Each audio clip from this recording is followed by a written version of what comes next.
What about now? Can y'all hear me now?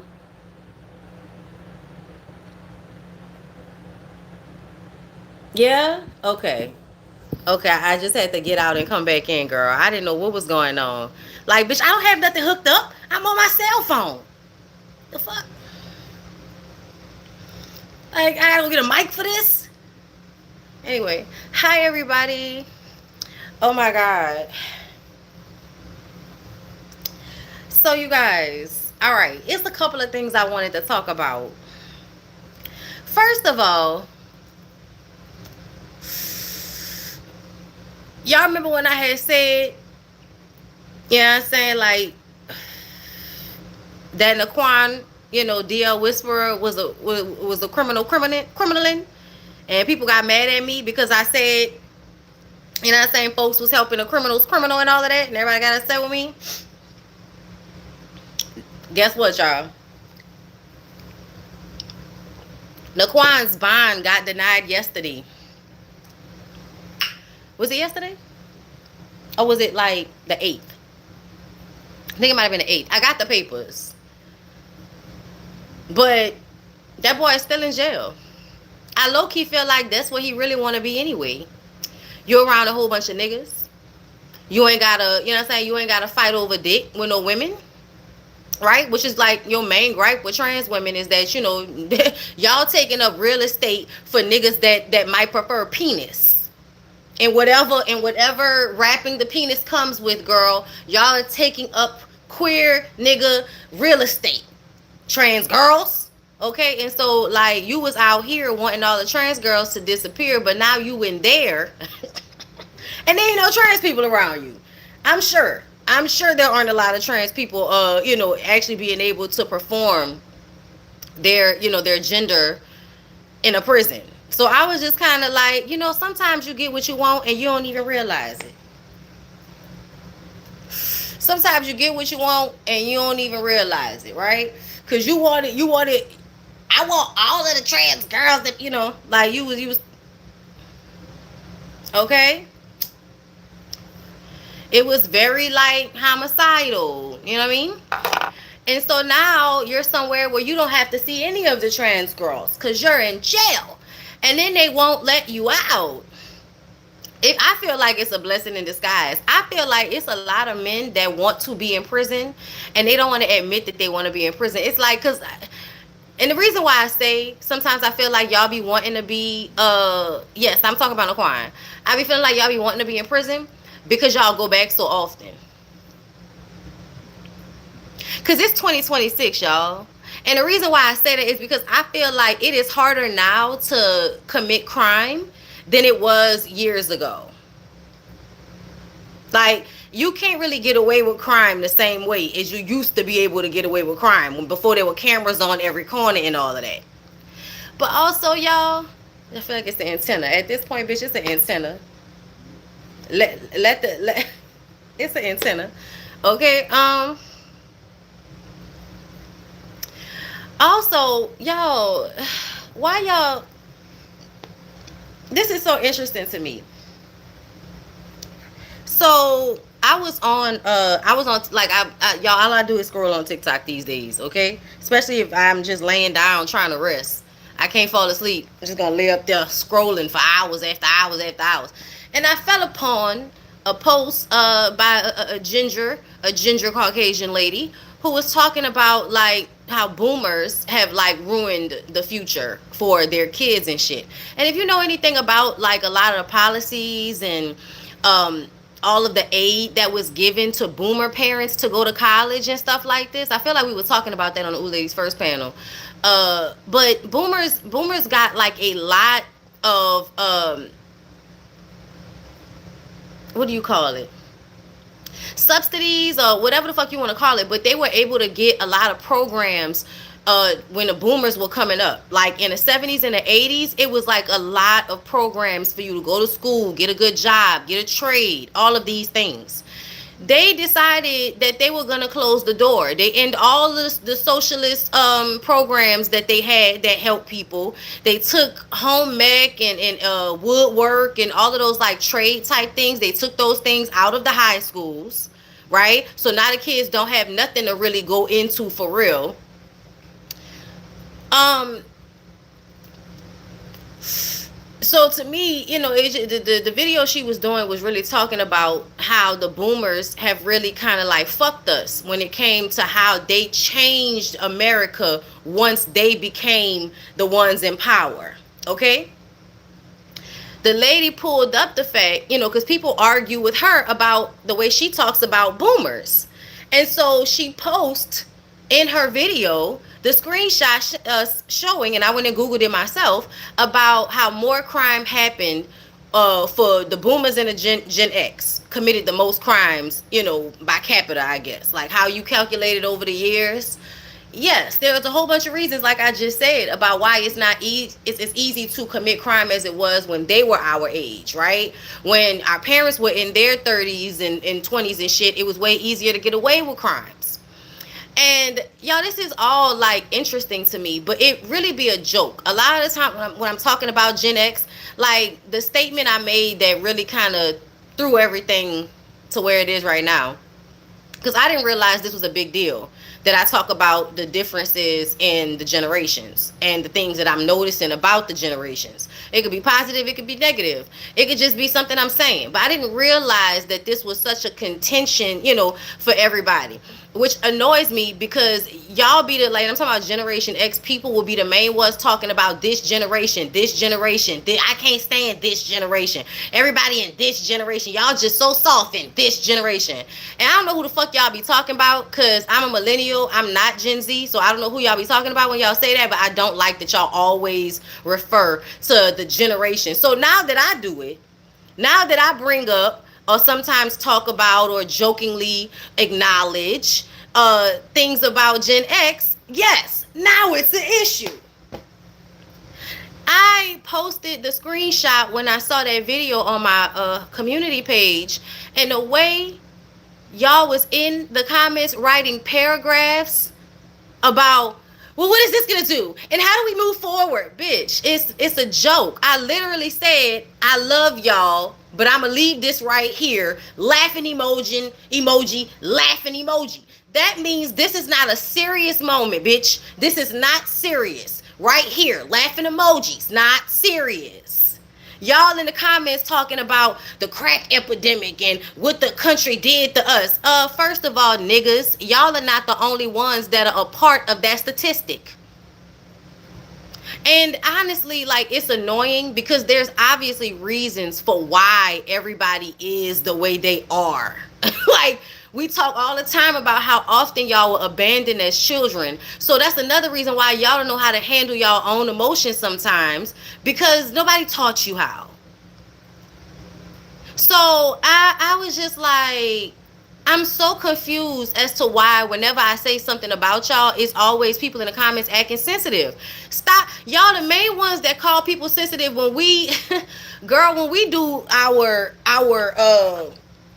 when we use our degree. Whenever I sit down and watch a TV show or a movie and come back and talk to y'all about the themes that I'm seeing, right? The sociological, psychological themes I'm seeing in the show and how it affects the people that's watching it and all of that.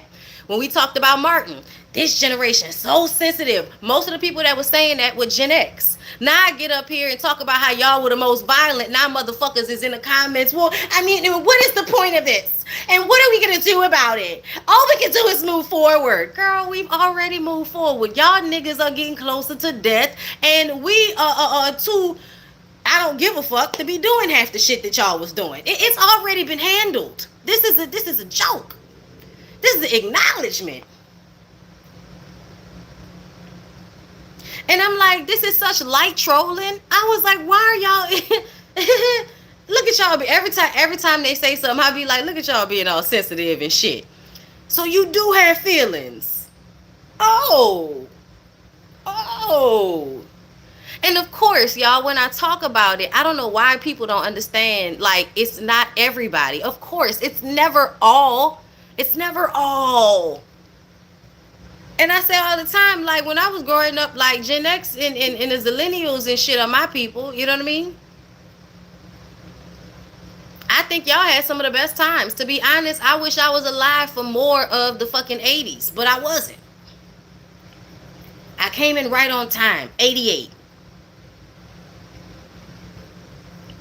I'm 52 and I agree with you. We move forward and Gen X's are still out here violent and fighting like children. No, they are. And that's another thing. Like, they are still highly violent. The boomers and them. They still have this thing. Like, look at our government. Our government is the perfect example of how boomers refuse to die and let shit go. Like, get the fuck out of here already. Now our generation looks younger than yours. Let's keep it real. Y'all are living a hard and too fast of lifestyles.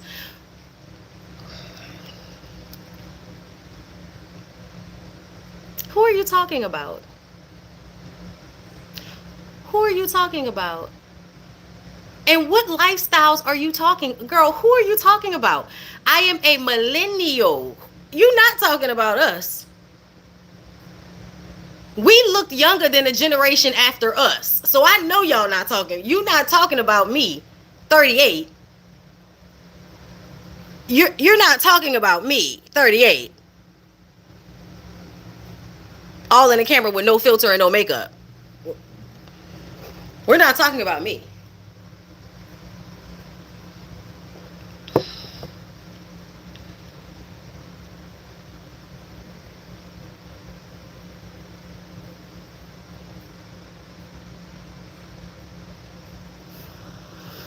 Boomers are the equivalent of Clarence Thomas. I can believe my generation committed the most crimes because this was during Reagan, Bush, and Clinton administration. War on drugs, Crips blood. Yep. Mighty 38, but damn sure look younger than a lot of folks out here. I look the same. Look, I look like I'm in my early 30s, late 20s, okay? And that also is not the point, though. Like, the conversation we having is not about looks. It's about mentality.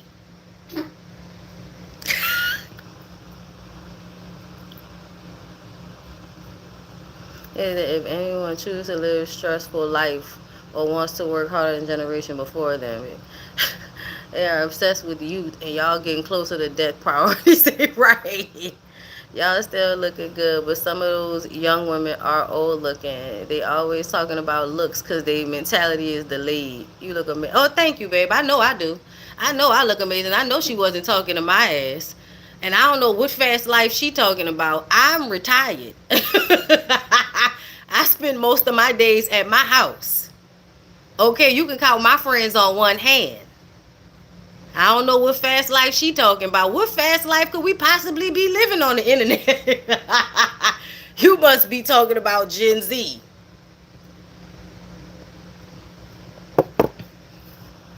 I turned 40 this year, raised by boomers who left the South and never looked back. A lot of boomers was living fast and crackheads too much, and Generation X too. That's born February 88, and we could play victim to the rise of the 9/11 shooters, etc. We be seeking peace. No, for real. People ain't aging from fast life. Y'all aging from working hard because y'all love to say people don't work hard as if they don't age you. Exactly. But that's just, y'all, that's just, it's not even that big of a deal either way, y'all. Like, that's what I'm talking about. Like, I'm sorry, but that was low key. Like, we having the conversation we having is not about looks. You took it lower than it needed to be, and I just kind of feel like, I'm wondering if you're Gen X because, okay, yeah, it is giving. You know what I'm saying? It's giving niggas to worry about the wrong shit. Okay, it's giving like, oh, okay. Also, I feel like, do y'all know how much shit has happened since I got here? Since I got here in 88, things have been rapid fire changing. We've gone through more huge traumatic stressors by, like, girl, what are you talking about? Motherfucker, we should look old. At this point, we don't. Because we went and got our childhood and brought it with us. Okay, the millennials. Get the fuck out of here. That's why we...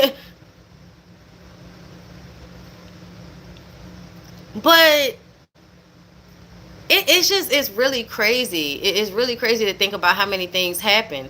Like, from 88 to now, we've had the BP oil spill, Hurricane Katrina, Trump, like, the crash of the early 2000s, right? The financial crash of the early 2000s that happened right when we was getting out of college. I mean, getting out of high school, like 2007, right? Yeah, right when we were getting out of high school. Now, nothing is what it was supposed to be prior. We had to deal with when we coming into the world. There's crack, AIDS epidemic, black people, being criminalized and targeted. Yeah. Okay, it felt like racial tensions was getting better. It felt like we was getting more land yap. Then we get to the early 2000s and then the shit start to drizzle down. Now we moving motherfucking backwards. Now we moving backwards. Okay? We didn't went from having, when I got here, we had rights over our coochies. We don't have the same rights over our coochies that we had. Like, I personally feel like if we were to look old, we should after everything that has happened. Right. Also, we were raised by pedophiles. Nickelodeon, anybody? Limited to? Like now, just now getting to this age, realizing how much of our childhoods were dictated by pedophiles.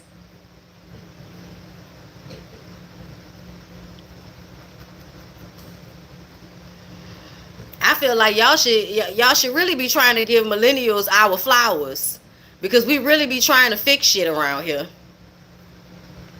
Because it was obvious y'all wasn't gonna fucking do it. You know, not all of y'all. Of course, not all of y'all. But at large, y'all generation wasn't about to do shit. Fuck.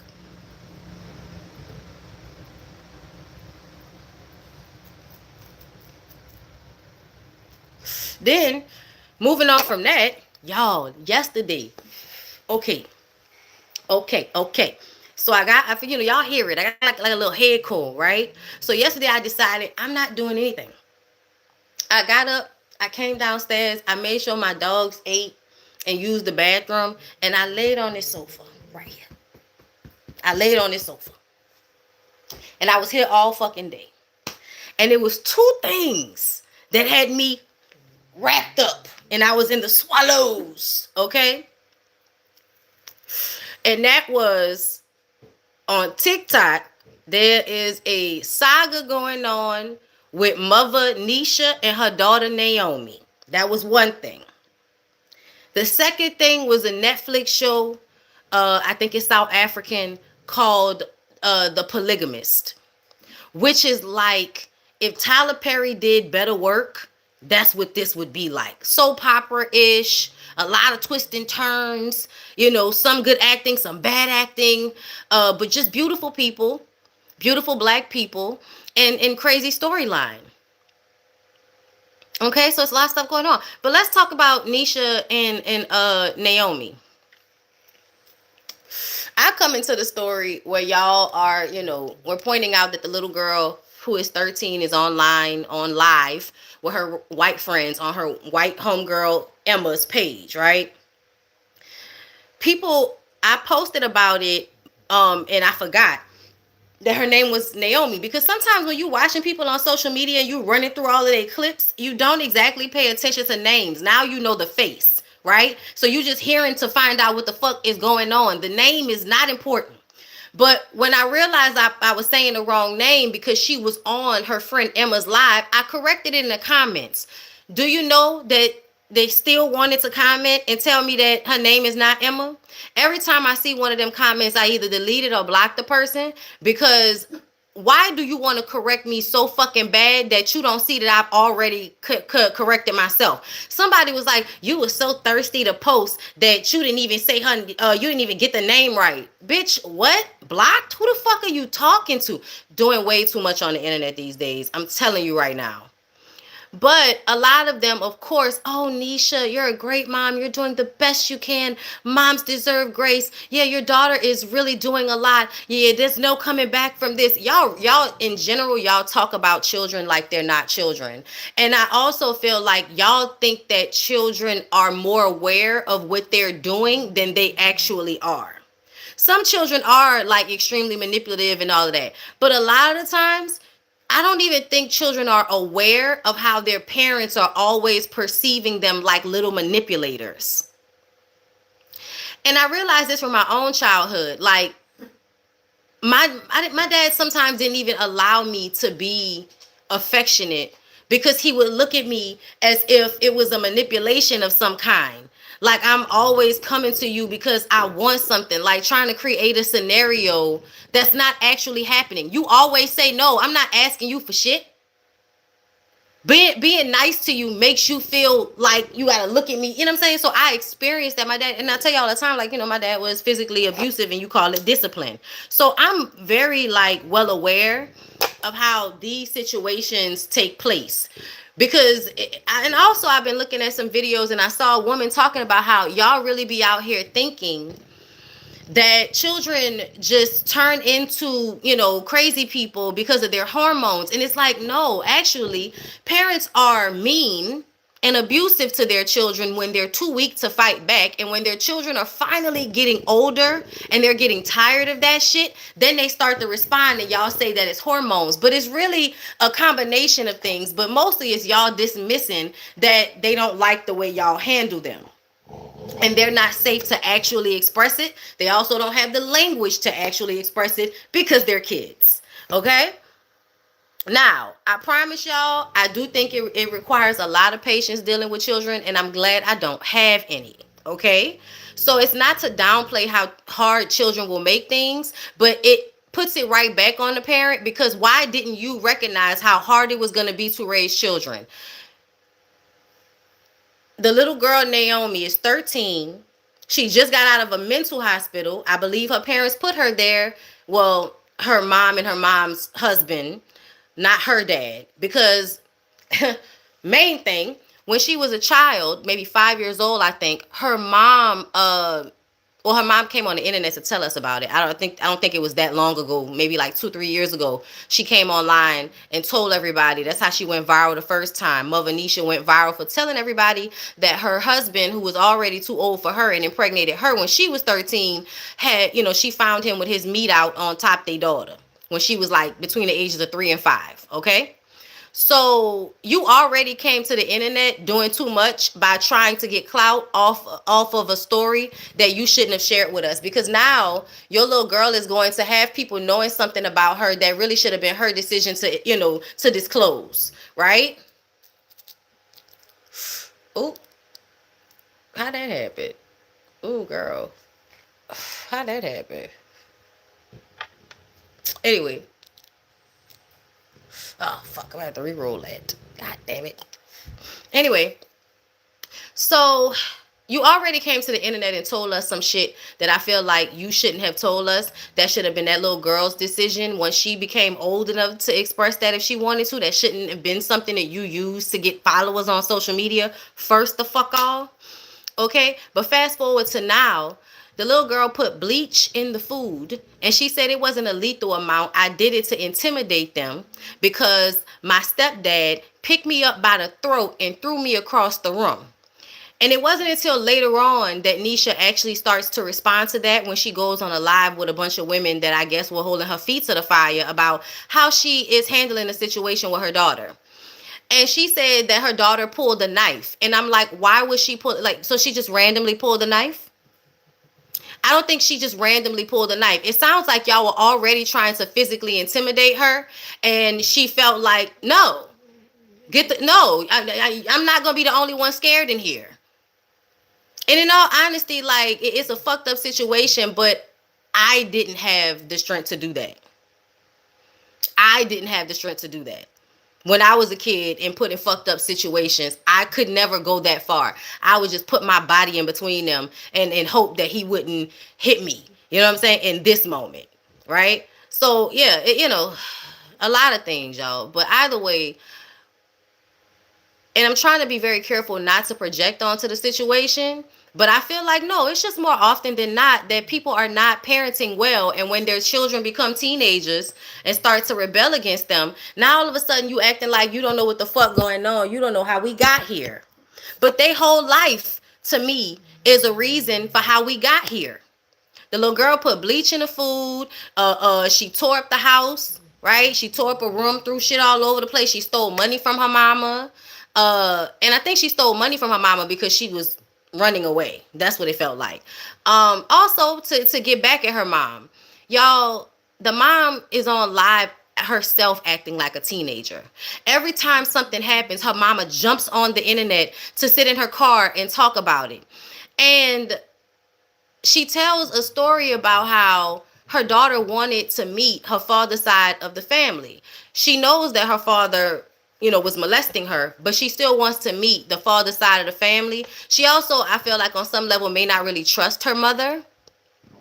So she wants to get the perspective from his side of the family. And she tells her daughter, they don't want you. He don't want you. They don't want, you know what I'm saying? He was molesting you. They don't want you. And they got all kind of shit going on in their family. So I almost feel like you put that out there low key. I don't know if it was subconscious, but it's harmful. I think you did it intentionally to sully your daughter in some type of way. And the reason why I said it is because I was looking at him and I was looking at the way she was, like, the facial expressions and shit. She reminded me of somebody. But they're both very beautiful.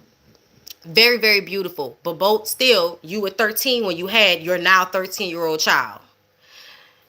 There is a level of competition that I feel like is happening. Also, y'all, a woman in 2026 who is, 27, barely 27 years old with 5 kids. I don't trust your judgment enough to trust your chain of events. She has cameras in her house. So she posted a video of the little girl seemingly like trying to pull her sister's hair. But it really seemed like it could be like they're kids. You trying to make it seem malicious, like she wanted to actually hurt her little sister. But it didn't even seem like it was like that. It seemed like she might have just been playing with her. But she went to, like, kind of pull at her, and the sister kind of moves, and then the mama runs up on her, like walks up on her real aggressive, and the little girl back, she back up. She said her mama pulled a gun on her. Her mom vehemently denies that. But I also heard somebody say she had a gun on her hip in the video. I didn't see it myself, so I'm not saying that that's the case. But if that is the case, why are you walking around your house with a gun on your waist? And she said she had been in the house antagonizing me. She had been antagonizing me. And I'm just kind of like, sometimes I feel like y'all are children yourselves, so you can't handle being uncomfortable, so you have to make it a disrespectful thing. So now you can, like, see the child as an aggressor and say, oh, she antagonizing me. Or maybe she's just being a fucking kid. Or maybe she's just angry right now. Like, it goes straight into thinking your child is devious and manipulative, and they're thinking about all of these things, you know what I'm saying, in the moment, when really no, like, they're reactive because they're children. But the mama is consistently on the internet posting everything, and I just kind of feel like, girl, you lost to me with that. I'll believe anything that your daughter say for real, because nothing that you provided actually proves that what she said didn't happen. Just because you can show us the moment where she pulled her little sister's hair or something, where's the video of you with the gun? Like, of course you're not going to post that, but just because you don't post it doesn't mean that there is no evidence of it. And people don't think that far. So they all in the comments, and they're all being very supportive. And at first, the first few videos I was seeing was all in support of the mother and saying, yeah, you need to just go ahead and let her go and let her be wherever she is. She is 13. She is 13, y'all. And they tried to make it more about the fact that she is the only black girl in her little friend group where it's a whole bunch of white girls. But it's like, to me, anytime a child that young is running to go be with other people that they may not be safe with, but it seems safer than their parent, is because their parents have already proven themselves to be unsafe. In my mind. If you were actually safe for her, if she actually felt safe around you, and then she's like, she just started acting out. And then people started to question her husband. Because the husband allegedly picked the daughter up and threw her across the room. So then everybody starts to question what is going on in the household. Because, women who live in poverty don't pay attention that closely to the way that men will seek them out, not only so that they can be at your house eating your kids snacks and shit, but also so that they can fuck on your kids while you at work or while you doing whatever you doing. Okay, so people were starting to question her about that. I also think somebody said in a live that her husband didn't even have a job, and once all of this came out, he ended up leaving.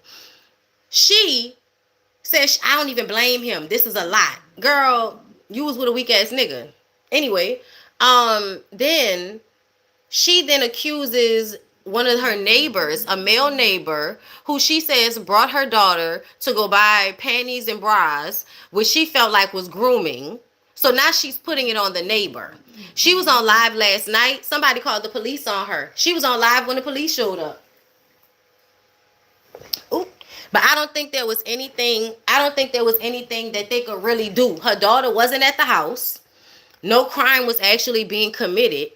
But because she was saying she felt like the neighbor was grooming her daughter, the police showed up like, do you need our help? And she was like, no, I don't need your help. You just said that you feel like your neighbor was grooming your daughter, and now you telling us that you don't need the police help with this situation? It feel like you just throwing that out there so that you could deflect from people thinking that it was your husband that might have been fucking with that child. I don't know.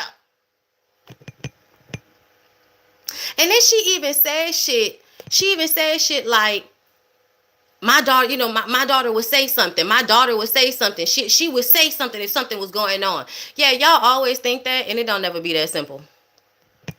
The kid story always needs to be told. Yes, you dealing with the kid you hurt, and now they getting older. So as thing does, it comes back around. Yeah.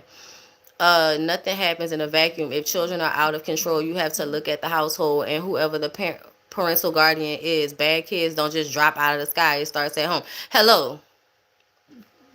Because it matters, my God, on today. Kids' voices matter. The father family said he ain't do it. He in jail, though. Just said. She's 27. Yeah, I think 26 or 27. Having a kid that young, woo child, yeah, she's competing with her kid and she's delayed mentally. Oh, the mama's a victim too, for sure. Oh, yes, absolutely. Good morning, everyone. What up? Child lot. Good morning. Mom hurt that will carry through the little girl life and it's playing out online. Her own mama was horrible. I know I heard a little snippet of her talking about it. I'm in a minority of thinking when I say I believe most parents do not want their kids. They feel obligated, then resentful, and it manifests in a multitude of ways. I agree. I think people act like they love their kids and they wanted them, but they had them because of moral obligation. Right. Also, a lot of people have kids because when they have the children, it makes them feel loved for a moment. Right. All of this attention that they get while pregnant, if that's the case. And then also after that, just having a little baby that depends on you. A lot of times that can be stressful. But for some people, they like the feeling of it. Like Kiki Wyatt's ass. But I do think that people are manifesting their resentment towards their children in a multitude of ways, especially people that provide their children with a better life than they had. I think they resent their children for having a better life than they had, which I don't understand. She's stuck at the age her daughter is. The mama sounds terribly toxic and very immature. Kids shouldn't even know where the gun is. Have you seen Ray Ray? No, I haven't. She's deaf a child. Her 13-year-old self is antagonizing her. Sounds like children raising children. It is. Why you keep asking me that? No. Y'all, I don't trust Naomi hanging with them little white girls. I hope she doesn't get into any real trouble. White kids so manipulative. Look at all the... Oh, we know. I hope so, too. Let me see. I wonder if the mama was raised by a Gen Xer because she is violent, immature. Everybody don't deserve to be a mother. Probably Gen X or Boomer. But probably Gen X. I wonder how young her mama was when she had her. When adults say kids are antagonists, those types scare me. That is a kid, beloved.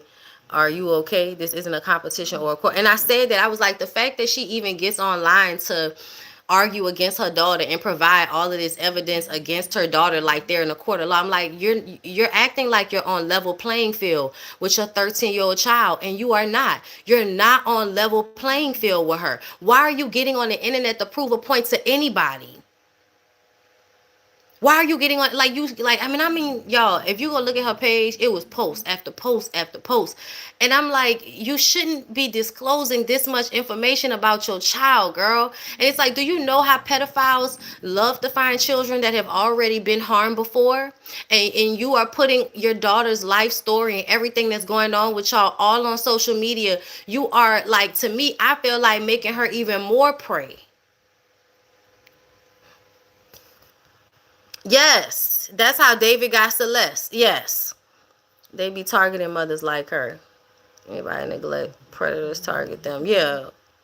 We're talking about Mother Nisha and her daughter Naomi on TikTok. Their family saga went viral this weekend. The daughter put bleach in the food. They put her in the hospital. She went to stay with her white friends. Her mama is on the internet providing proof that she's an antagonist and be trying to, kill everybody in the house. But the daughter said that y'all beat on her and you pulled the gun on her, and the stepdaddy grabbed her by the throat and threw her across the room. Like, they both telling their sides in one way or another. I think the little girl only been on live like one time that I've seen.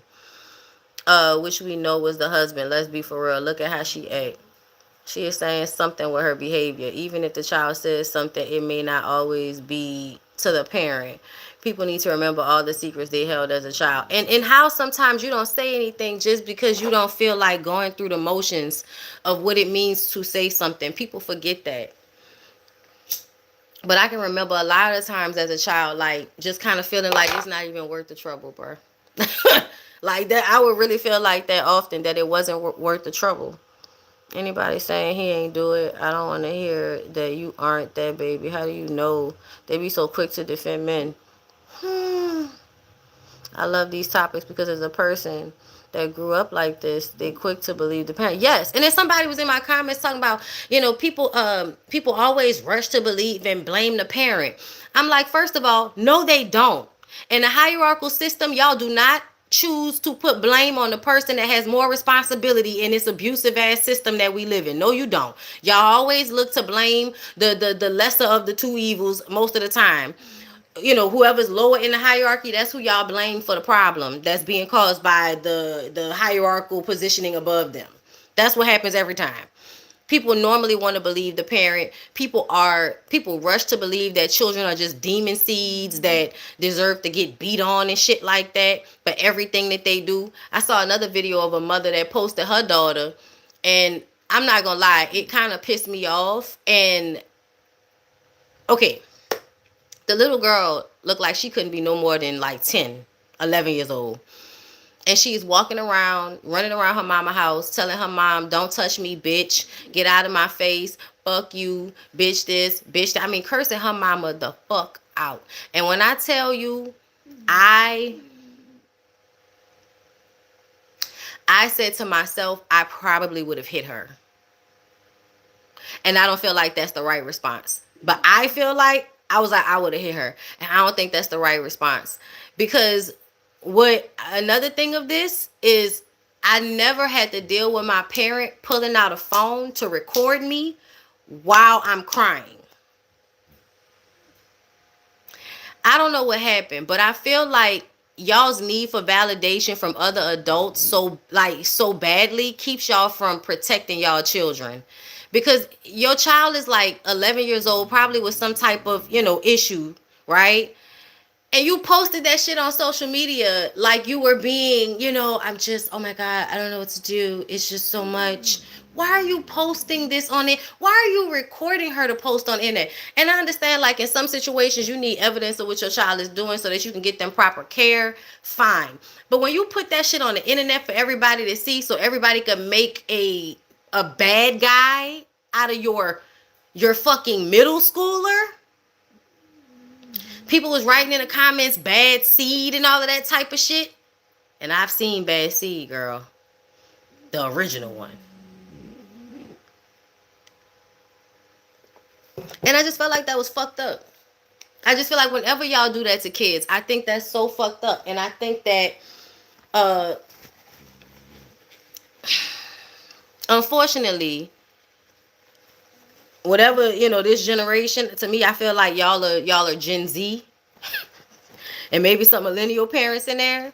But the way y'all rush to put y'all children on the internet all the time when they doing something wrong in order to embarrass them, yeah, I think that's abuse. And I think some of y'all are weirdos. Like, why are you doing that?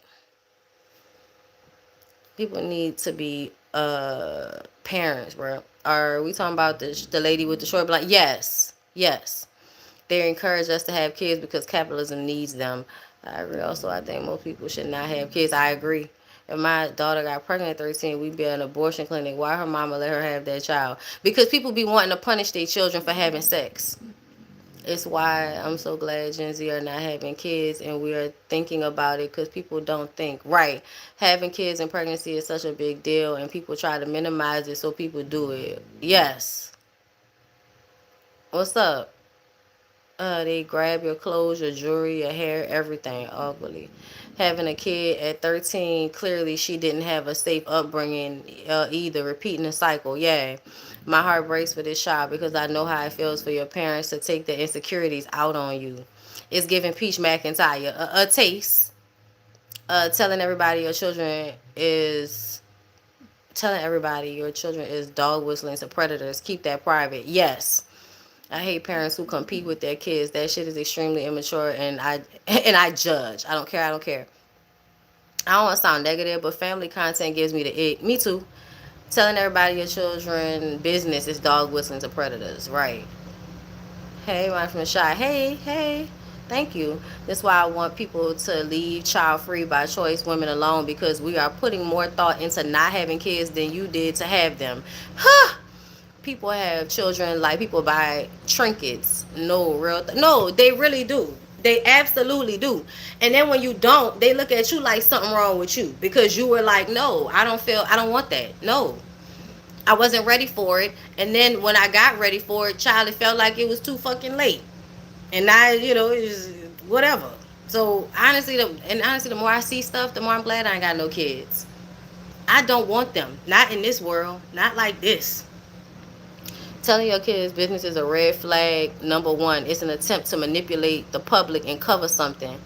Yes, and she posts so much shit that everybody thinks that she's posting everything, and it's like she's not posting everything. She's posting what she wants y'all to see.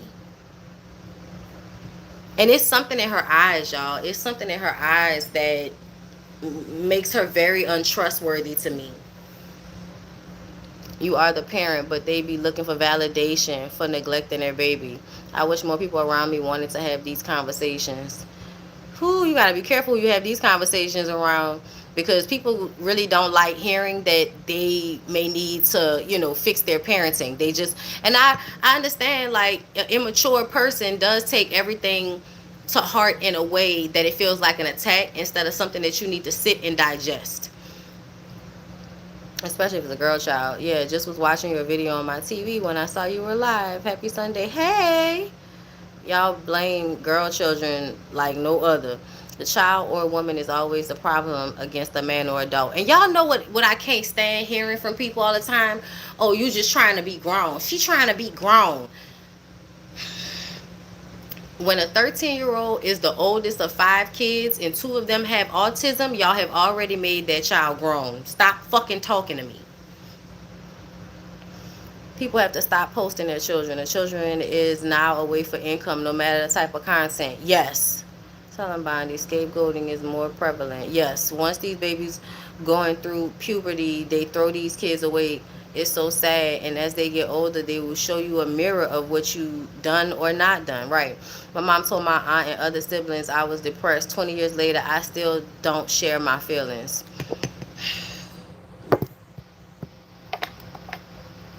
I never posted my child's picture until she was damn near grown. These people are weird. Exactly. Kids are mirrors, especially once they hit puberty. Understand that. Absolutely.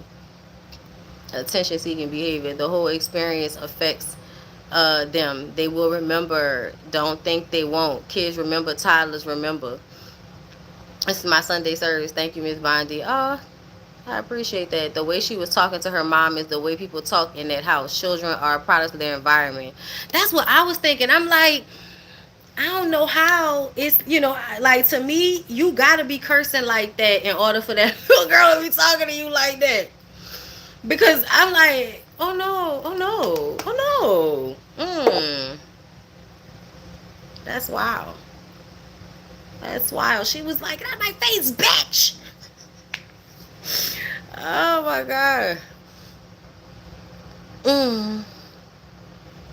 Yes. Okay, I'm still behind. Okay, no, I'm not. Okay.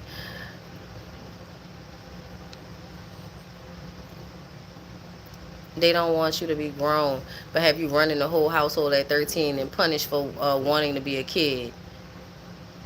It sounds like a child raising a child. Why is the word grown used as a slur? My parents did that too after handing me way too much responsibility too early. Yeah, I don't know what that's about. And it really be you trying to, like, you're just trying to deal with the situation as it's coming, like the best way you know how. And your parents' response is to think you're thinking outside of what you're actually saying and doing. Like that shit, oh my god. Like, just now, like, thinking about, and that's why I talk about psychological abuse so much, because I feel like it's way harder. What, Jude? What? The psychological abuse is way harder to deal with, and it's so subtle, and it happens in all of these, because you can say shit to people, and other people don't always know what it's about, you know what I'm saying? But like, for instance, my dad would drill into my head that I was selfish when I was a child. You're selfish, you're selfish, you're selfish. I mean, I feel like I heard it so much that I understood now what I'm supposed to do is to be selfless, be selfless, be selfless, be selfless. And to me, it was a conditioning. It was a conditioning. And now that I'm older, I view it as psychological abuse. I view it as why I became a people pleaser. You were trying to strip me of my agency by telling me I was selfish all the time. Because then what it does is it makes me want to put other people first and not myself. And when you're a child, you are supposed to be putting yourself first, because you still have to build yourself. So you can't be putting your mind and feelings and everything to the back burner for your adult parents while you're still trying to build who you are. Because what that does is teaches you to put yourself behind everybody else. You have got to, like, I think kids have to be able to build their own sense of self. Yes, you teach them to have empathy and care about you and other people and all of that, but you have to allow them to center themselves, because they have to build their personhood. They need to center themselves. They don't need to center you. And I feel like a lot of times parents, because of how hard life is and how people are, I think, kind of brainwashed to just be having children and thinking that life is just you having kids and being with somebody. A lot of y'all don't really want it. And you have kids, and the resentment of a life that you don't really want gets placed on these little people that have no recourse. Because y'all act like kids, people listen to kids, but people really don't listen to kids. Kids are the most marginalized group. Anything could happen to y'all. Don't even realize how easy it is for children to come up missing, for people to be abusing children in households and nobody ever know. People can, like, a family can have a baby, not register the baby, keep the baby in the house, then raise the baby, be a sex slave, and nobody would ever know about it, because you didn't have to take you didn't take the baby to the doctor. That's the people that be homeschooling their children. That's another reason why I don't really like that shit all the time. Not in every instance, but the way, like, Mormons and evangelicals and all of those people, I feel like a lot of times y'all homeschool y'all children so that the people at the school won't be able to see how you abuse them. Because y'all do shit that's abusive, but you call it something else. You call it discipline and all of this other shit. That's another thing. I need for y'all to learn the difference between discipline and abuse, because y'all really don't know the difference.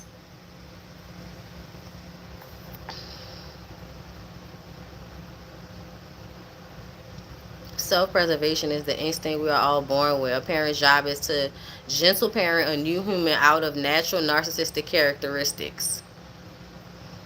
Right. They teach kids to please and wonder why abusive people get hold to their adult children. Tell out the truth, which is why I subscribe. Thank you.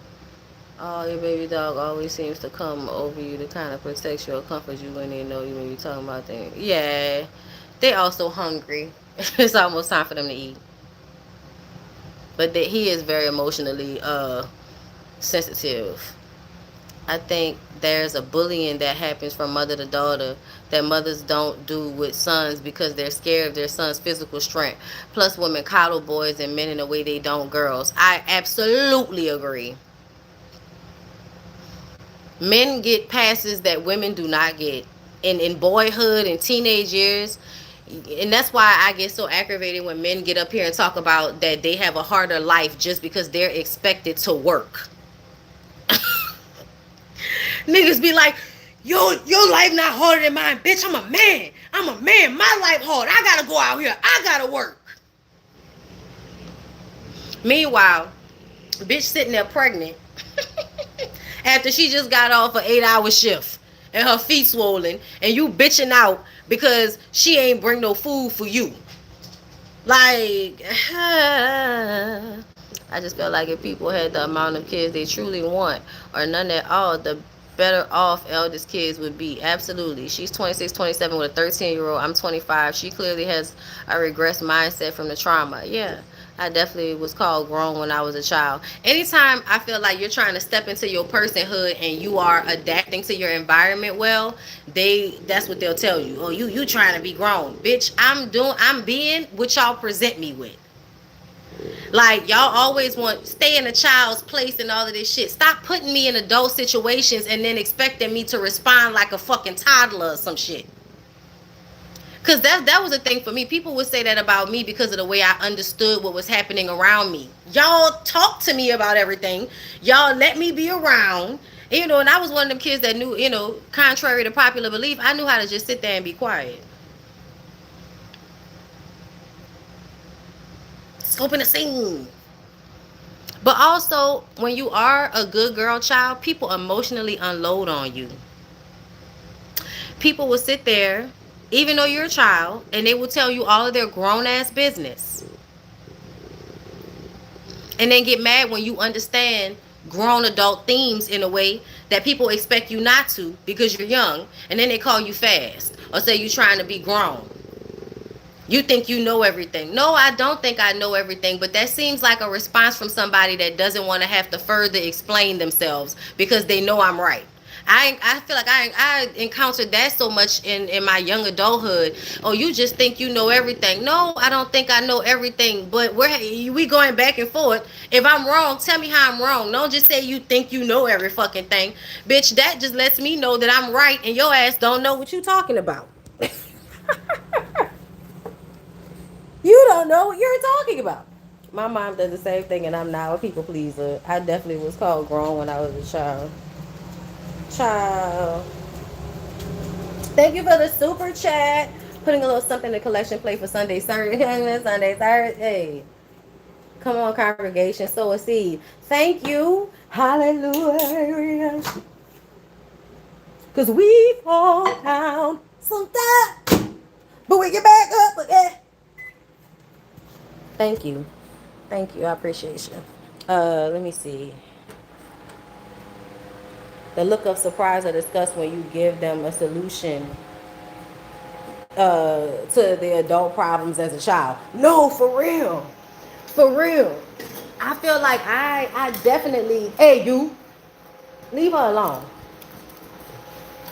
I would definitely have moments as a child. Get in the kennel, Jew. Get in the kennel. Get in the kennel. I swear, that's another thing. Y'all can say what y'all want to about males. My boy dog, he is just as sweet as he want to be. But when it comes time for food, you have to lock boy dogs up because they will try to take the food of a girl dog. Animals, period. Because I feel like the elephants do that shit too. Don't judge me, y'all. I gotta do the dishes.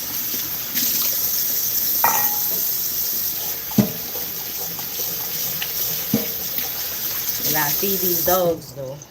Let me see. My mom never called me grown. She actually acknowledged how much I took on her load. And she told me, you don't have to take on this. It's my load. But as the eldest, I empathized. I saw a lot. I was aware. That's some good shit.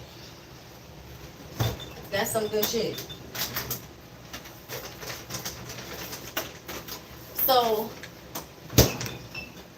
like with my mom, you know, is one of them, you know, don't worry about me, you know what I mean? When it comes to certain things, especially like money, my mama would never ask me for no, you know, for no money if she didn't really, you know, need it.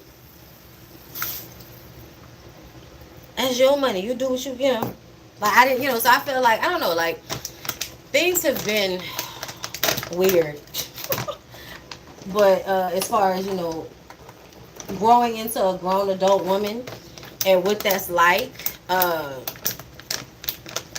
my parents' relationship was. Yeah, I started feeding my dog this. I think he likes it. So Vita clean nutrition beef and lamb recipe. The shit look good, okay? I like when the dog food look good.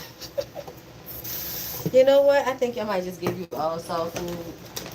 You want all soft food, too? You gonna eat this shit up. He gonna eat this shit up.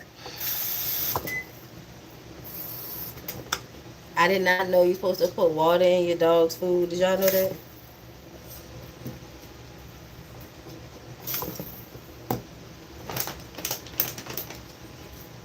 Jimmy crack corn and I don't care. Come on.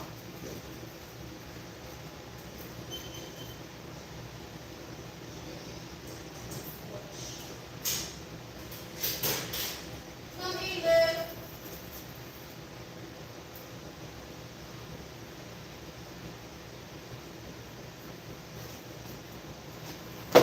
Okay. I'm back. Let me do boy moms ever tell their sons you're being grown? I don't think they do. My cats do that. My girl cat has to eat off a plate, so my boy cat lays on her plate. The bowl. I lock him out. Yeah. He has to be in his kennel. He has to be in his kennel so that they can eat in peace. See? And she's over there.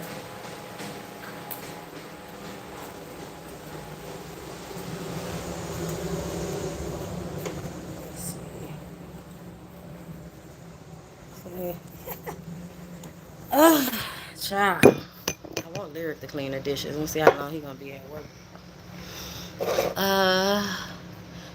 My boy cat eyeing his bowl right now while eating his own food. Me too. I don't have children either. Who don't want to bring a child to this scary world. I put water in my dog's food. Okay, so it's not just me. I didn't know you were supposed to do that for years, girl. But anyway, so yeah, all right. So that situation is crazy. I haven't. Let me see if there are any updates.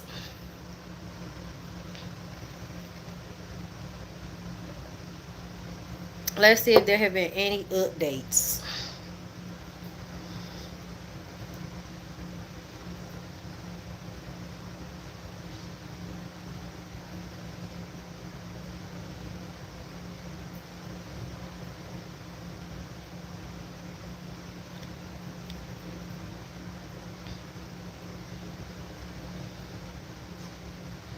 I don't like that y'all keep posting that picture of that one black lady that died because she was friends with all of them white girls. They keep posting that in the comments whenever we talking about this situation as if that's the worst of the situation. I don't like that. Let me see. Yeah, it looks like there were a lot more posts. She eating off this shit. I'm confused on here. At the end of the day, that is still my baby, right? Watch what y'all say. Y'all, I understand that y'all like me, but let's not get too crazy in these comments about my baby. Calm the fuck down. She just now saying this. After all, y'all, look how many posts it's been. Look how many, y'all. It's been like, let me see. Yeah, no, it's been post after post after post about this shit. She eating, y'all. She eating off this shit. These posts getting like 100,000, 30,000, and you know you make a good little bit of money off of TikTok once your videos start bringing in them type of numbers. And because she got all this shit going on, people is in her shit. I think you bitches are. I don't know. All I do know is since I've been talking about this, oh my children, adults, elders, like so many different point of views of people that went through this. Sounds like you're trying to make you putting your child's like trauma and abuse online worth it by saying, "Oh my God, it's been so great." On another note, all I was really saying is that I need my baby to motherfucking listen. All those little girls that she hanging out with, they have no structure, no discipline. They do what the fuck they want to do when they want to do it. They doing each and every you know what that you can think of. Okay?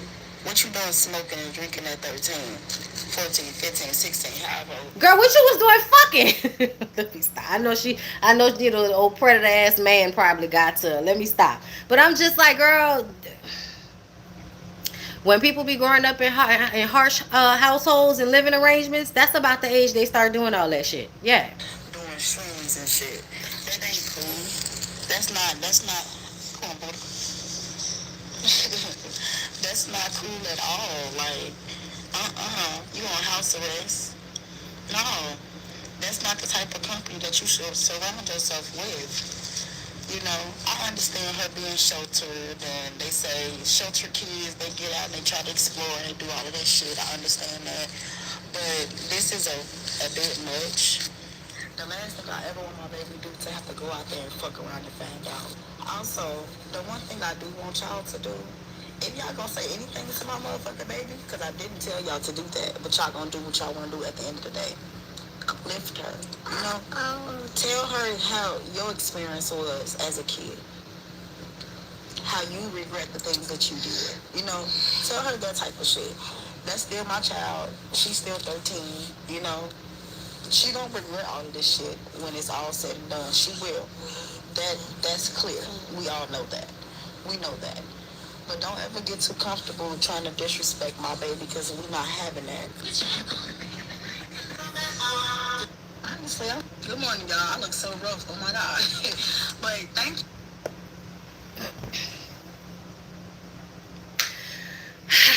Okay, girl. I refuse to get on TikTok. The way my attention span is with my ADHD, even medicated, I turn into that of a fly by what?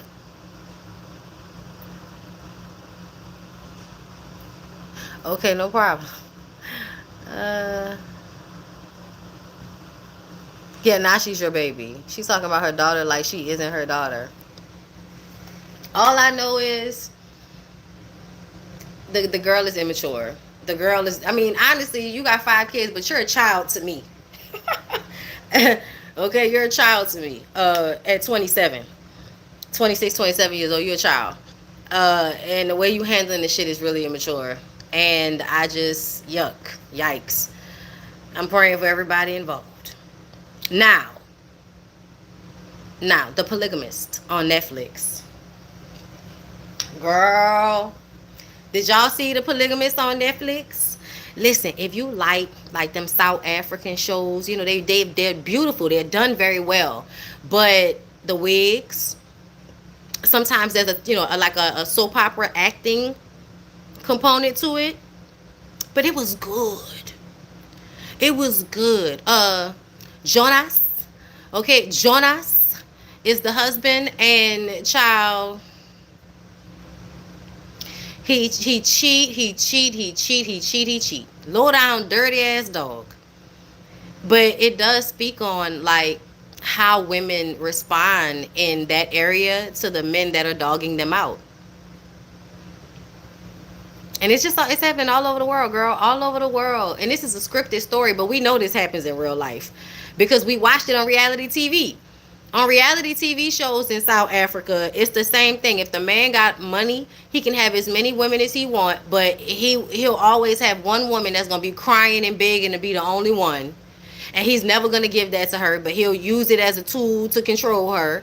And, you know, she'll have all of these stupid moments where you see her smiling, standing next to him, my man, and he's disrespecting her. Now she fucking crying, wanting to fight the other woman. Like, girl, dignity. And at the end of the day, it's always some fucked up ass man that y'all really let like almost ruin y'all lives and shit. The end of the show was so good though, y'all. The end of the show was good. I don't want to kill it for y'all yet. I don't want to give y'all all of the tea on the show. But Jonas was a low down, dirty dog ass nigga. Okay? And apparently, people still catching HIV and shit. For real, I mean they are here, but it's not a part of storylines in our TV shows like that.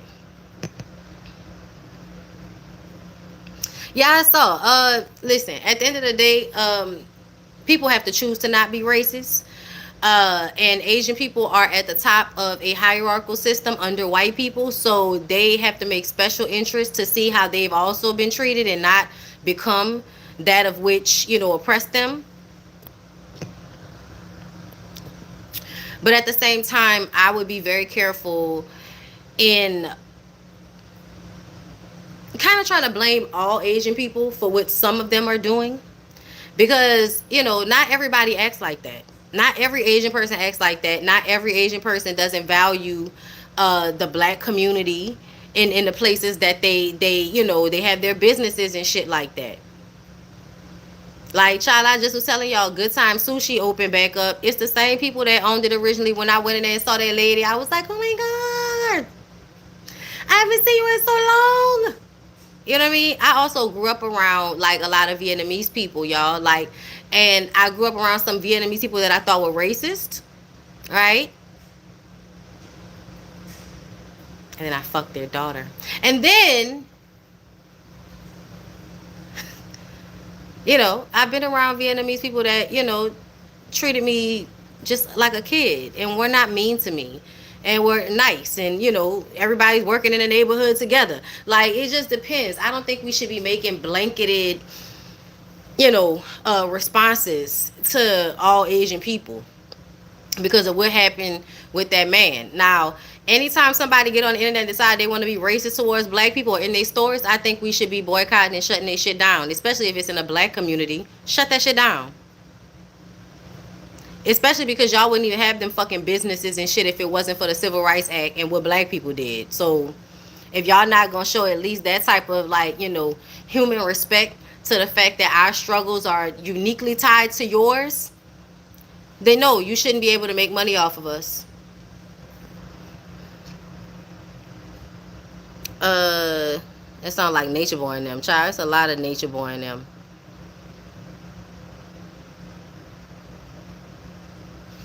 Who blames all? Well, people are talking about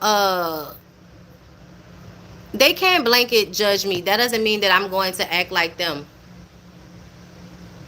And people are talking about boycotting Asian nail salons and anything. Anywhere that Asian people are, they talking about, boycotting everybody. That's what the conversation was from that. And I'm saying we should be careful not to, do that same shit niggas was doing during COVID. Like when COVID happened and the president decided he wanted to blame Chinese people. Exactly. Treat people accordingly. Don't be disrespectful because of this. I'm just saying, like, I think it's weird when you group everybody together when you don't like when it's done to you, and then the response is, well, they do it to you. Well, I'm not that low. I'm not that low. I handle people on a case by case basis. I can't even go. I can't even go to an Asian nail salon because they act like I'm broke for getting regular. They do be mad at you for getting regular polish. I'm going to community meetings in real life. People are not on that type of time for the most part. It was so weird, and they was committing hate crimes. Can we not? Can we not what? Exactly. Treat people accordingly. Don't be disrespectful. At this point, I feel like if you're feeling a blank friend is good to you, then whatever. Social media is almost all rage bait now. People need to be cognizant of that. They want our energy. Absolutely. And also, I think it's important, black people are rarely raised to hate. I give us credit for being more intelligent. Yeah, because we're the ones always being hated. Like, we're the ones always being hated. So a lot of us have developed this empathy attached to to that. You know what I'm saying? Not all the time, but I have. You know what I'm saying? I don't want to be like racist people. I don't want to live in a world where everybody thinks we should respond like racist people. I think we should look at them like something's wrong with them, and I think we should admonish them and publicly flog and shame them until they disappear or feel too embarrassed to express those things until they disappear. But I think it does have to work on all fronts. I think it has to work on all fronts. But that don't mean let people play in your face. You know what I'm saying? Why I went to Costco yesterday, these kids stole a Kia. It was the auto manager's car, an Asian man. I felt so bad for him. I feel like taking our money out of their pockets is different from socially engineering the public to hate a group. And yes, it is different. It is different. But you know those two things go hand in hand. You know those two things go hand in hand. If we decide because of something happening in one area that all of the black people need to be like fuck all of the Asian people in their businesses because of that is how that don't buy from them, that it's gonna create that. But I also feel like I feel people boycott wherever you want to fucking boycott. If you don't want to fuck with them people no more, then don't fuck with them people no more. I'm not saying you shouldn't. I'm just saying them burning crosses is just like, what else is going on?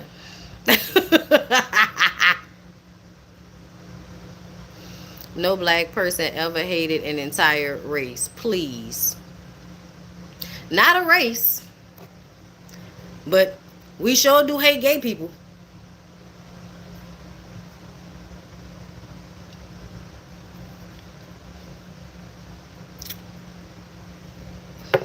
Yeah, I don't either. I don't either. I think that everybody is subconsciously racist, even, like if you're not actively working against being racist, you're racist. Just like if you're homophobic, you're gay. But let us say we wouldn't want to be with or date anyone but a black. They got something to say. Yeah, that's true. And nobody gives a fuck. That's what we was doing peacefully, protesting in Columbia, South Carolina, due to local dynamics. Somehow people on the internet minced our words. Exactly what else is going on. Listen, for real, like, I mean, it ain't on my lawn. What this was supposed to do? Like, somebody throw some water on this shit. This is not the 1920s. Now we just looking at y'all like y'all fucking stupid. A black woman made an interesting post by posing a question: have you ever seen an Asian woman in their establishment getting their nails done? I found it to be an interesting observation. No, not really. They don't really share their dollar like that unless it's like already a mix. Like for instance, down here in New Orleans, there are a lot of like black and Vietnamese families. So a lot of things are ran by both Vietnamese and black people. Sometimes in the same family. So it's just, no, it's not always like that. And it does, but they kind of corner the market in certain things. Like down here, they corner the market in seafood places, in nail shops, and that's it. Because the whatever Middle Eastern, okay, I'm not sure if they're Afghani. I'm not sure what the people who own brothers are exactly.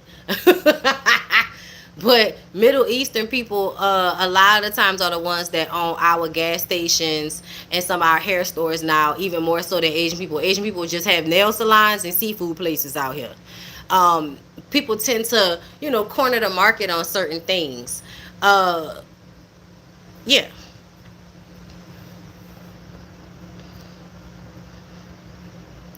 Who hates your lesbian? They hate my lesbian.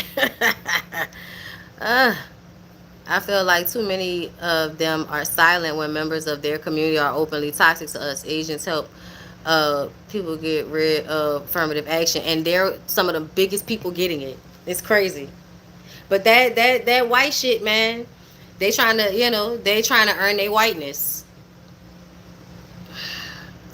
Black people being homophobic is crazy because it's still discrimination. Yeah, they don't get that. They don't seem to care. This They don't really seem to care about that because you put God on it. Once you put God on it, don't nothing else matter. I'm trying to see if they're gonna let the white doctor play this whole discrimination. Cause like, go sit the fuck down. No, seriously, seriously. Right? Nobody cares about crosses. We not even religious. Like that's how it felt. Like it felt like, like okay. I just think of the South Park episode. They're burning a lowercase t. Time to leave? Yeah, nah, definitely. No, but Asians do support my business.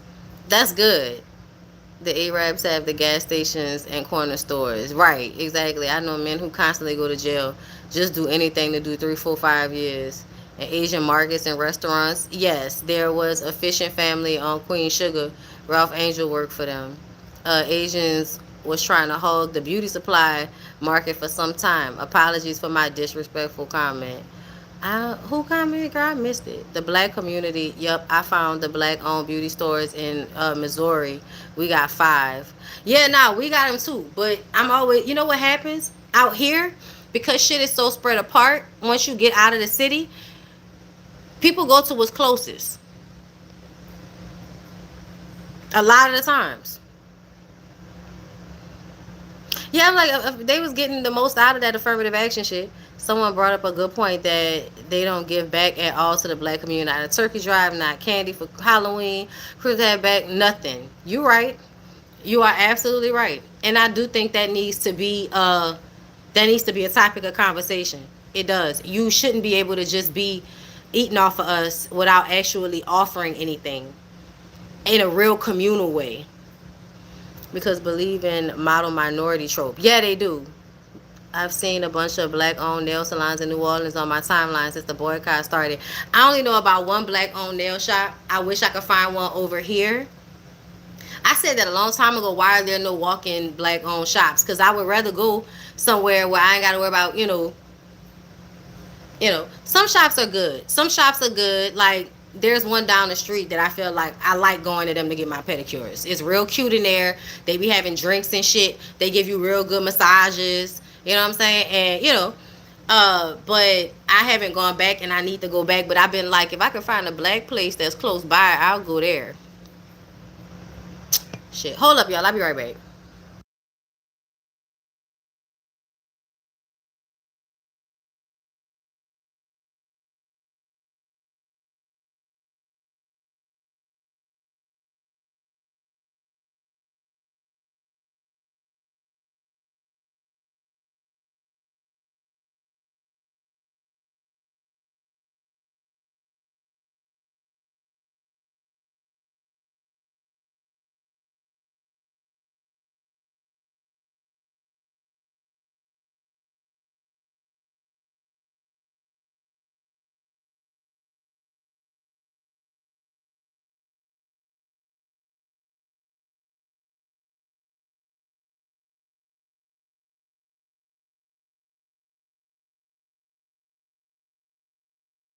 I'm back. Okay, y'all can hear me? Uh, Let me see. And now you got the gay people discriminating against trans people. Child, it's the hierarchical system shit is annoying. They will watch us burn and make their chicken wings on the fire. Ugh. Filipinos are the only ones I've seen give back. My nail tech is black, but she takes appointments.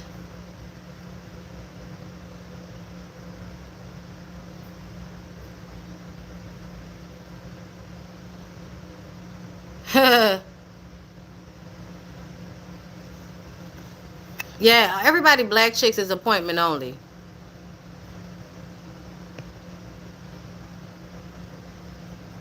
Yeah, I only go places I'm treated well. There's another nail shop, Asian owned place that I used to go to, and I needed to hurry up and go. So I came in there was nobody in there. This old lady sits me down in a bowl and then proceeds to go in the back to eat, and then other people walk in and other women come from the back and they start working on them immediately. So it was like she was trying to hold me as a client, but I was here first. Why am I not getting my service done first? I took my feet, I walked out of there. I said, this is ridiculous. That was like one of the first times I ever actually complained about something, because I don't really be complaining a lot, when I go places. But I just walked out. I was like, yeah, no, and I have not been back since. I have not been back since. Exactly. If any business treats you that way. There's a black-owned beauty supply down the street from me, and the owner told me how the Asian wholesalers were trying to block them from getting inventory. Oh, I already know. I used to go to a black-owned nail shop, but they be wanting a damn deposit. And I'm like, girl, it's nails, not a car. They eventually closed down. We got a lot of black-owned nail salons and barbershops. My barber of 7 years just, you know what? They get a lot. I feel like the Asian people get a lot of supplemental income or some shit like that. When they open up businesses and shit, the government be giving them extra money that black people don't get.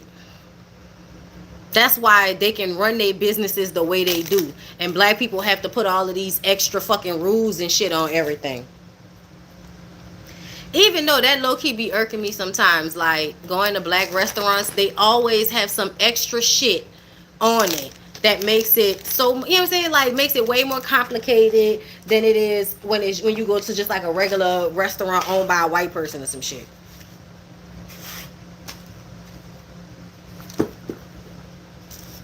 I don't know what the fuck that's about. I don't want to make an appointment to get my feet done right. Appointment only stuff, gotta calm down with that. People want to complain about black nail techs charging more, as if black aren't charged higher prices. Like, sorry, not sorry. I don't want to do a deposit. I'm not paying no damn deposit. My nail place don't charge me a lot, so I be good. I prefer walking places. If black people did that, it would be better. The whole world used to be swarthy, copper, and tawny. That's why the black women are the only women that can give birth to albino kid. Girl, how we got there? It's deaf about how I'm treated. It's happened to be the case for me that minority of times black-owned places treat me no different versus other communities. If y'all knew how many sanitation rules the Asian shops break, I promise needing an appointment at a black sale wouldn't matter anymore. It's gonna always matter, love. Like, it's gonna always matter. Because that's what people are kind of used to at this point, being able to just go and walk in when they want to. I'm not saying that people shouldn't. I stopped going to my black nail tech because it's just so far away from my house, and I don't have time for that. I don't have time to drive like basically 20-30 minutes to get my nails done. Not all the time.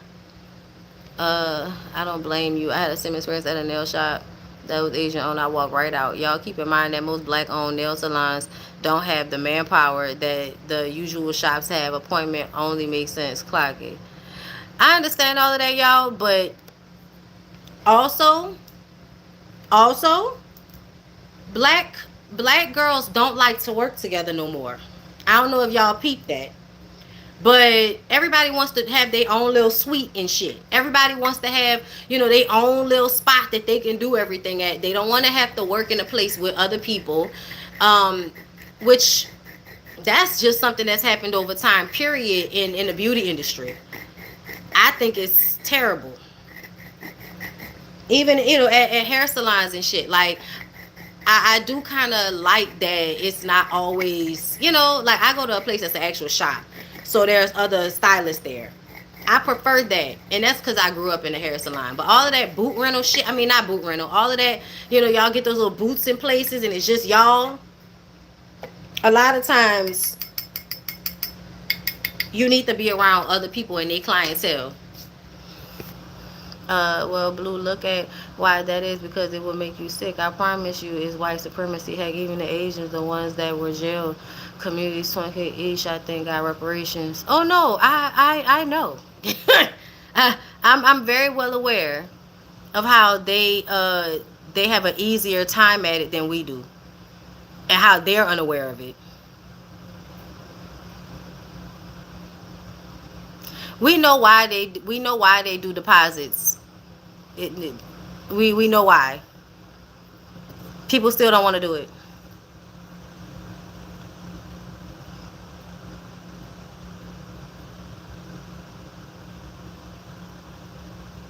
Yeah,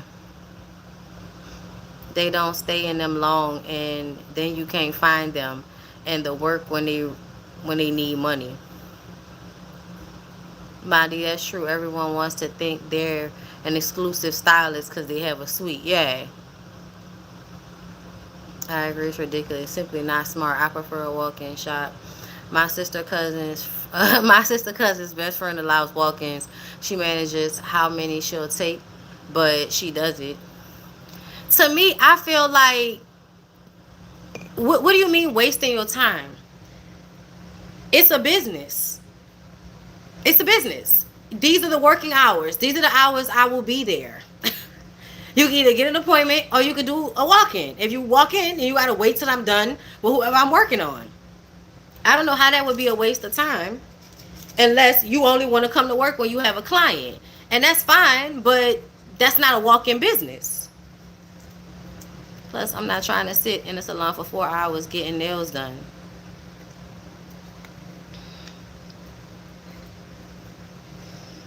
I feel like it would behoove black women to start to be more communal and want to work together a little bit more.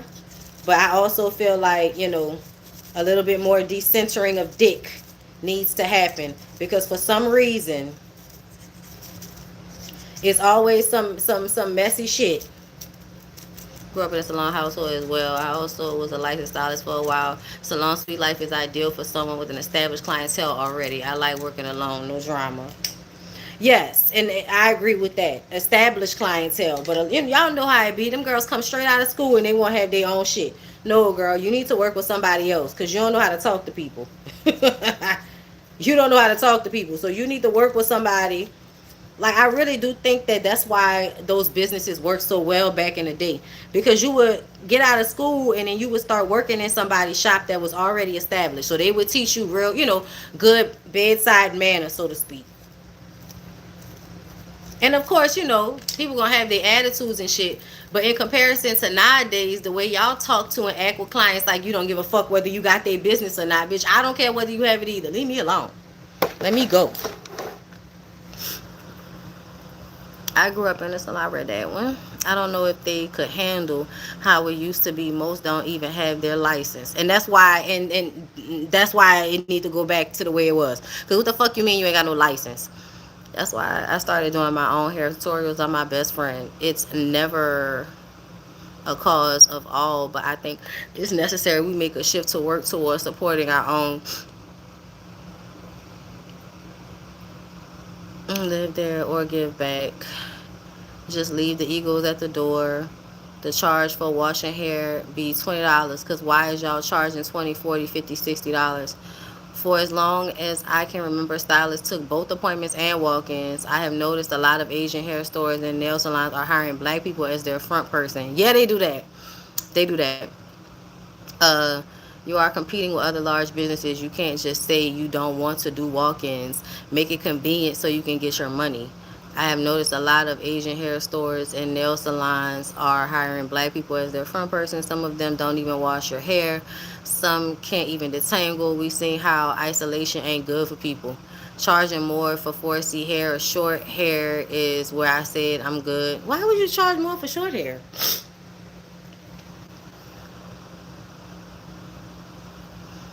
Yeah, I don't know what that is about y'all needing to straighten hair in order to do everything. That's weird.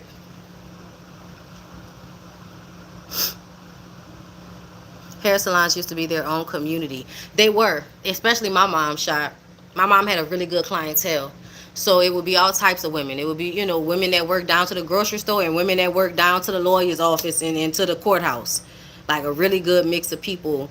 Very intelligent, smart, teachers, you know, all kind of women. I was exposed to a lot of different kinds of women. I'm very appreciative of that.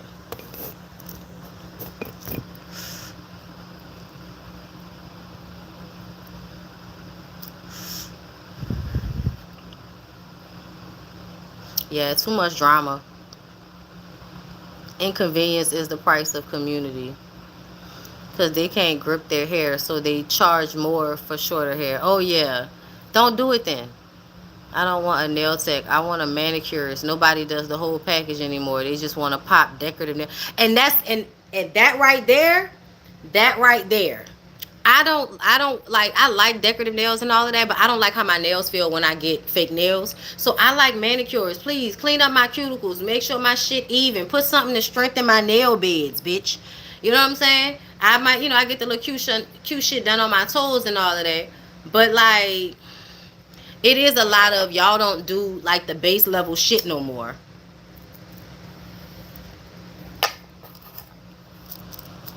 That do happen in barbershops. I've seen the shorter the hair, the higher the price. However, it do make sense when you think about the lineups we want. I don't know. Maybe I'm cool with it.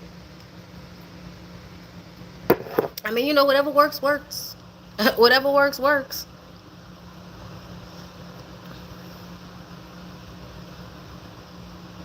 I need the spa pedicure experience, babes. Where is that, black people?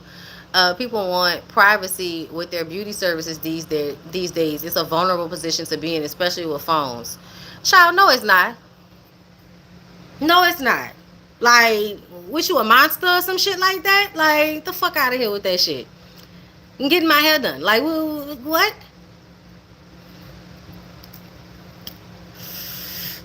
Y'all care too much about what other people think if you thinking like that. On Threads, I was reading a lot of black nail techs don't do pedicures. Yeah, apparently they don't like touching people's feet.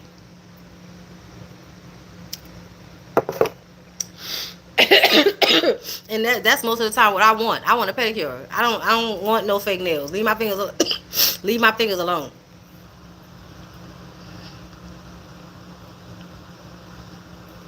The salon was a home away from home back in the day. If you don't specialize in natural or short hair, just say that and offer what you can do and well instead of upcharging. Yes.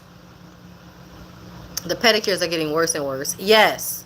Damn, y'all, we finally had to say it out loud. I hate paying extra for short hair or 4C hair. Miss me with that. No, for real. This weekend I was like, I'd rather do my own feet. I got something in here that I could just get this gel nail polish off. I'll just clean, because sometimes y'all, I don't even want to have anything on my toes, and then I'll be feeling like, that looks bad to not have any nail polish on your toenails. And I feel like, why do I feel that way? Like, girl, the fuck?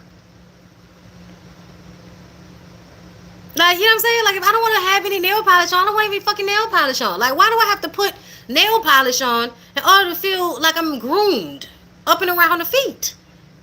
Like, Lord, as long as they ain't ashy. And fuck, sometimes I don't even understand what y'all want a bitch to do. They put, how you put lotion on your feet by the time you get to the end of the day, not at the side of your toe white. Like, what am I doing?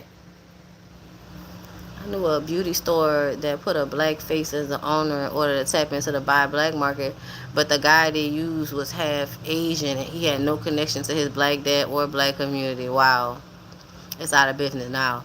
If I see a short hair 4C, oh yeah, nah, because then you discriminatory, bitch. Get out my face. That's why I only be wanting regular, but then they were being rude, so I was like, fuck it.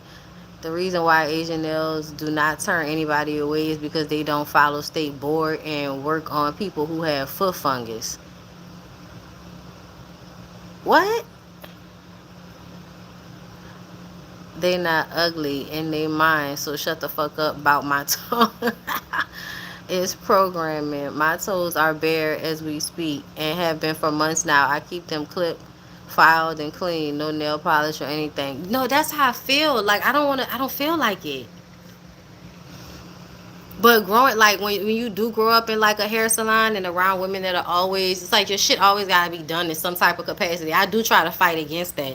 The locks is almost me fighting against that because it's not always neat. That's why I had short hair for so long, because I need to be like put together in my mind. But the older I get, the more I feel like, say who? And say who says it's not put together just because you're not adding shit to it. Like, bitch, fuck y'all. Like, why I gotta be doing all of this extra shit I don't feel like doing? For who?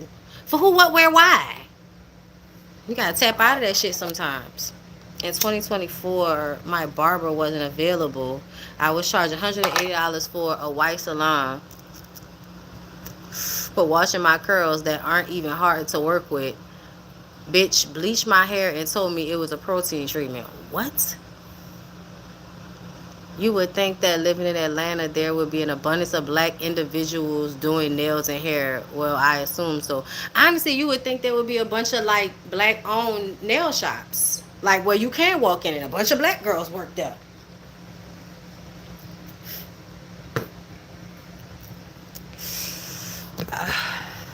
Oop. I was that girl with hair, nails, toes. I do what the fuck I want to do now, though. I'm 45. It's how I feel with with my locks. Good night.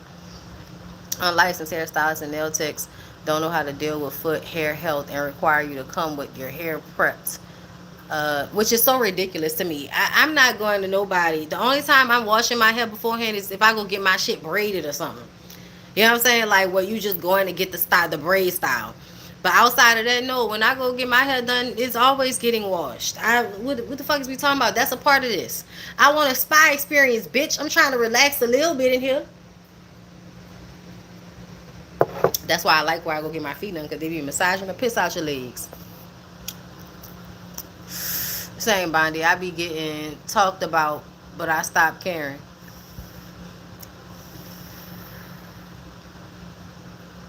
Yeah, I have that too.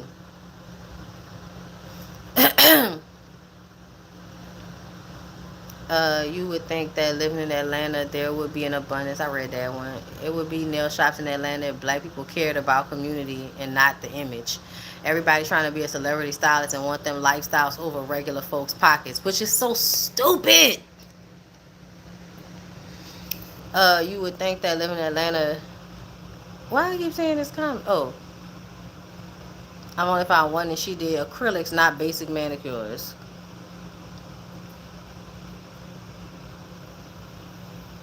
Yeah, entrepreneurial spirit doesn't always translate to being a good business owner. I had a black nail tech in Atlanta for 7 years before she moved back home. I have seen a lot more black owned shops in the metro Atlanta area on TikTok. Yeah, I follow somebody today that's I think over here on TikTok. I don't feel put together going out without polish on my toes. Plus, I'm short with size 8 feet. It made me feel more girly, if that makes sense. I have to maintain my toenails. They have ridges. So what you mean I'm short with size 8 feet? What does that mean? What that mean? Is size 8 supposed to be big? Girl, who told you a size 8 was big? That's average. Like, bitch, what you want me to have small feet so I could be having a fucked up equilibrium? The fuck?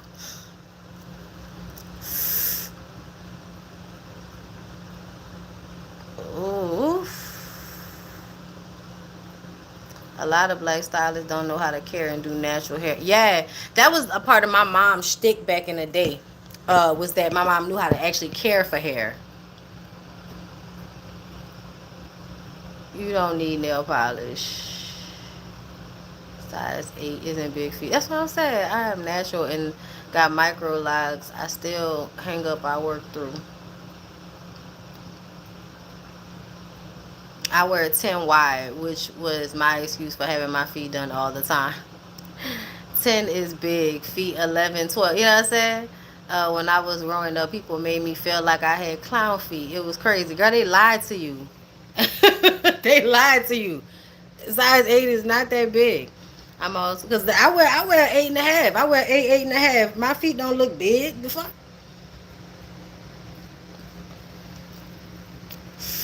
Oh yeah, my hiccups are why I don't go to beauty professionals. I don't want a chance of being exposed in a way I didn't consent to. Exposed how? Am I the only one who feet size depends on the shoe? I've been buying my sneakers in kid sizes. Oh yeah. Yeah, of course. I've had the same hairstylist, braid, and nail tech for the past 10 years, and they know what I like, and I don't have to say a word. I know that's right. That's a good spot to be in. Your feet get bigger during pregnancy. F the mindset where all women have to be petite. Yeah, that's another thing. Like I keep telling y'all how that's a part of that wanting women to be weak so that they can keep this lie going that men are always physically stronger than women. It didn't. I don't think it was always like that. It is what it is now. You know what I'm saying? Like with men being kind of built more for brutality. That's how they raised versus girls that are taught the opposite. If everybody was being taught to kick ass, I think that men would be getting their ass kicked a lot more than they would like to admit. Because sometimes a fight is the difference between agility. Just because you can hit hard, don't mean you're going to hit a motherfucker that's faster than you. And I don't have to be physically like stronger than you in order to be faster than you. So yeah, I don't know. I feel like we need to get past all that. Yes, I met a girl last weekend that's talking about doing boxing classes, and I want to do it. Big facts, Bondy, because I fight men too. Listen, I respect the women that didn't fought niggas and beat their ass. I respect y'all so much. I'm little, so we just gotta do spider monkey shit. You know what I'm saying? Gotta climb on top of your back.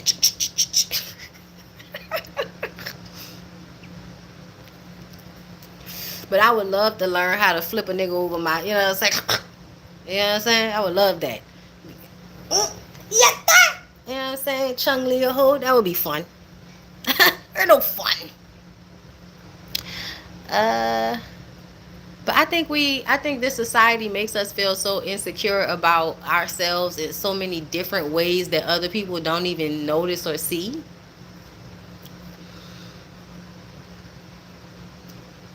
That's why I think it's best to believe the best about yourself as much as you can. Believe the best of yourself. Don't be delusional. But, if there's a choice between, this look funny. No, it don't. I look good. You know what I mean? Like, fuck all that. You have to push yourself to see the positive aspect because I do think it's a choice. I didn't realize it at first when I was younger and my brain wasn't fully formed. I didn't understand how much of how your day goes is dictated by the choice you make of how your day is going to go. And something that has happened to me over the past few years is not being as upset about things and then seeing other people still be upset about little small things and not knowing how to stay calm and keep their cool until something's actually a problem. People get so worked up and nervous about shit and just a lack of patience. And I feel like I ain't perfect with it yet, don't get me wrong, but I'm much better than I used to be about being able to just kind of sit back and absorb things before I respond or react to it.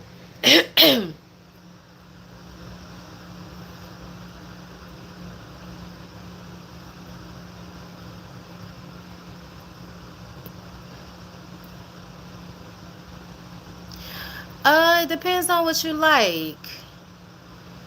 I post a lot of places that are check out my videos on here. And don't think just because a nigga got muscle on top, muscle that means something. No, and that don't mean nothing. That don't mean nothing.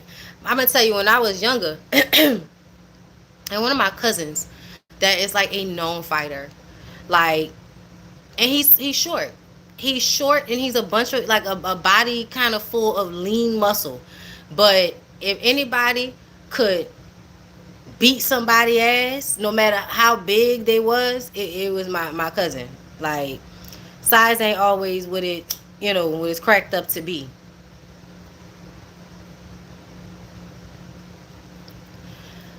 Also, like, we ain't fighting bears and shit no more. What does that matter?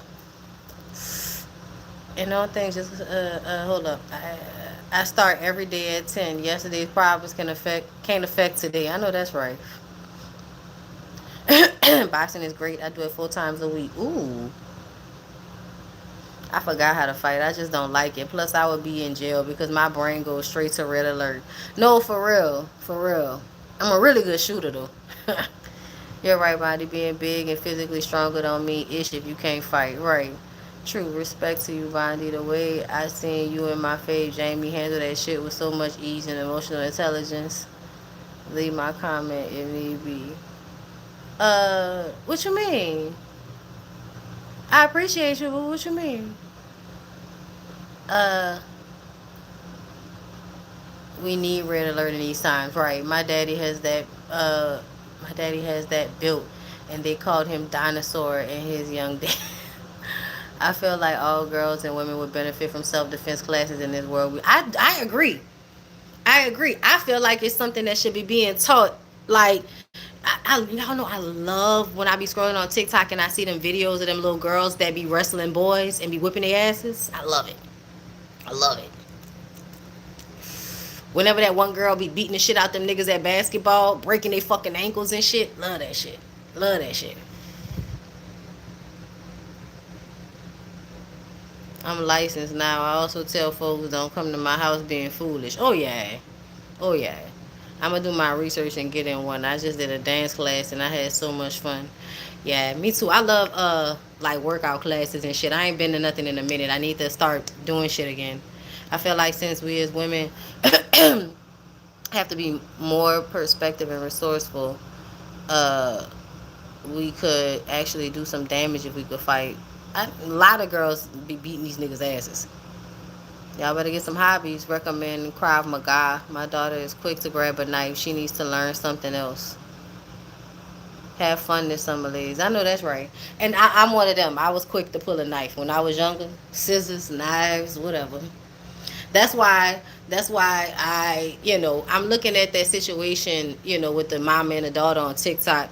Like, I'm not about to just believe what you saying because you doing, like, first of all, your voice is the loudest. You talk too fucking much. Why are you trying to make your daughter like a bad guy on the internet instead of seeing she a child and she needs to be able to experience this in private because she's a child? And all of us were, I feel like before social media. So your 27-year-old ass, like, I feel like we were given childhoods that didn't expose everybody to every little mistake that we made for them to judge us with. And I think that's unfair to do that to children, to not allow them the space to make their mistakes in private without you trying to capitalize off of it. um yeah, I don't like it. Little girls in martial arts makes me happy for our collective future. Me too. I love them little girls that look like, yeah, nah, we ain't about to be playing them games, okay? I'm fucking Generation Alpha is fucking you bitches. Okay? Level playing field, who? So did y'all watch Love and Marriage Huntsville? Did y'all watch that shit? We need to go back to the days of having a diary or secret journal instead of using social media. That's 100. Y'all, Love and Marriage Huntsville was crazy. One of the few creators across any community I've seen clock those parent-child dynamic. Give Bondy her tens this Pride Month. Send a super chat. Thank you, that boy Chan. Thank you, I appreciate it.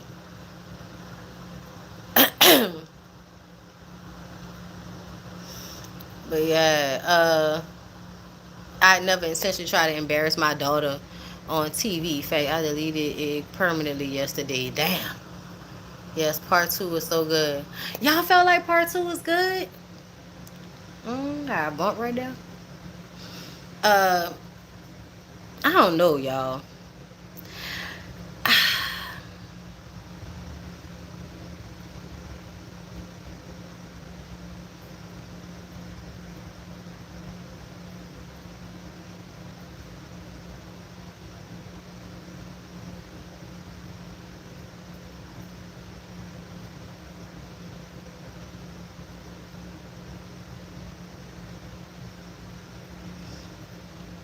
Okay, hold up. I haven't watched Elemental P. I broke. Okay, let's say so the reunion part two. I watched it after I was finished watching all 22 episodes of The Polygamist, and I felt like Marceau is very good at deflecting the conversation so he doesn't have to answer any questions. Tisha and Kimmy lie.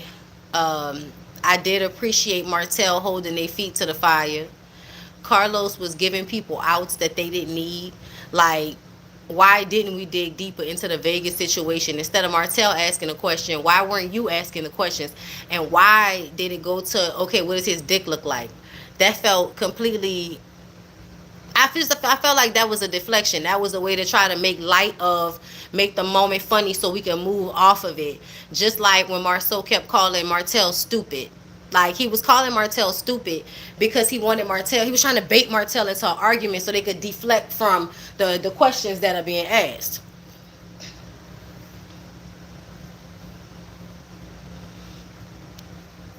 Yeah, I heard they shooting, and Tisha said that she needed a drink.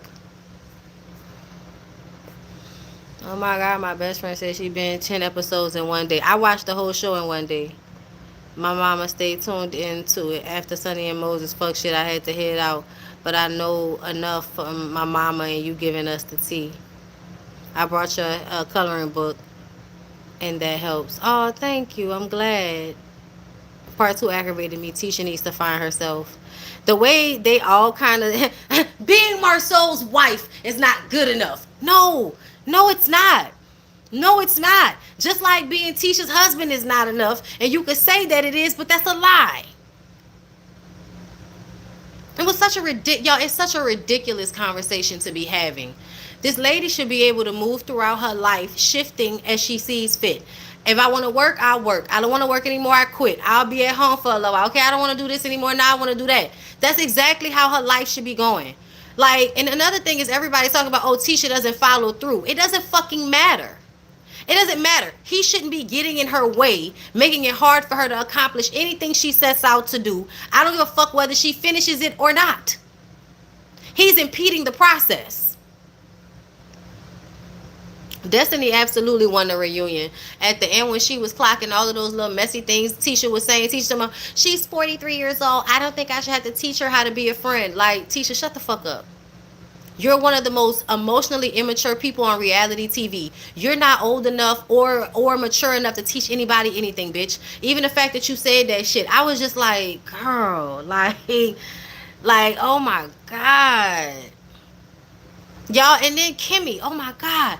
Y'all, the way Kimmy was screaming at Nell, and then she'll scream at somebody and then turn around and be like, what? Oh my God. Girl, are you okay? I don't care what nobody says. Kimmy has it out for Destiny and for Nell. I feel like it's an envy thing. I do. Because I feel like first of all, Destiny is free. Number two, Nell, Chris Fletcher sits closer to Nell Fletcher than Maurice sits to Kimmy. I'll say it like that. I'll say it like that. Because I don't think that Chris Fletcher is that good of a husband either. I think his allegiance to Martell is troublesome. And it makes me question what has happened between the two of them for Chris to always obviously ignore how disrespectful and out of pocket Martell can be. Are you really that scared physically of him?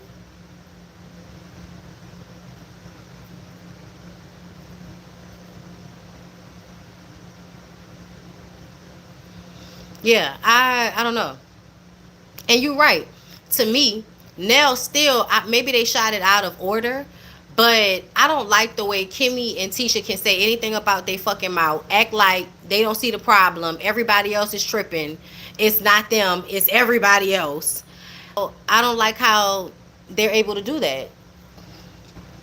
I don't like how they're able to do that. And then, make all of these little slick ass comments and shit. And nobody can ever say anything about it. And then Nell, you turn around and not want to call a thing because you don't want to be harmful to Kimmy and say that you believe that Maurice probably fucked that girl in Vegas.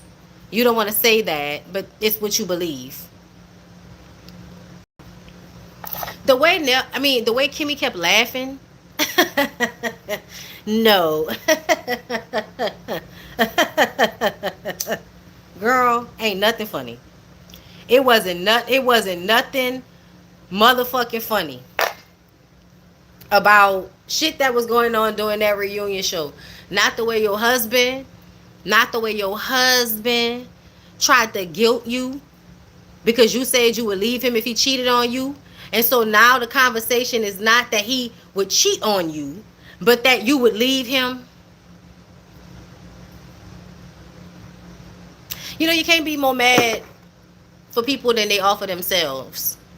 But this is like I feel like a systemic issue. I don't know if anybody has noticed it.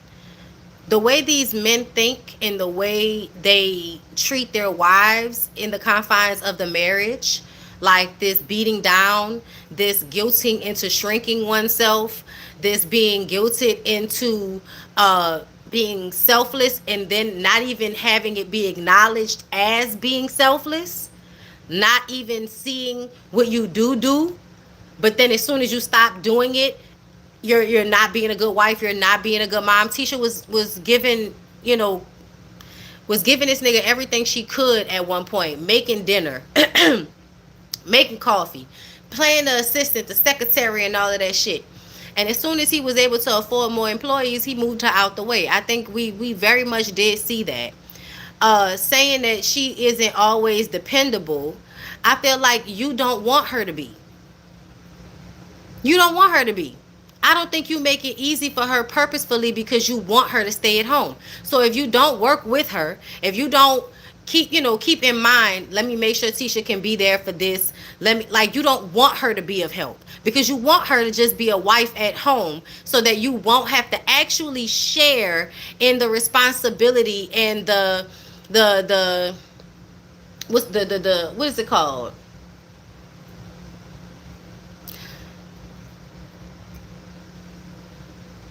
The benefits or people feeling like, being proud of you, right? The pride that comes with you having successful businesses. He would be more successful if Tisha worked with him, but I think he is so hell-bent on the picture of the two of them that he sees, he won't allow Tisha to be outside of that, because when Tisha tries to like arise to the occasion and be the adult, you beat her down and make her feel dumb for it every time.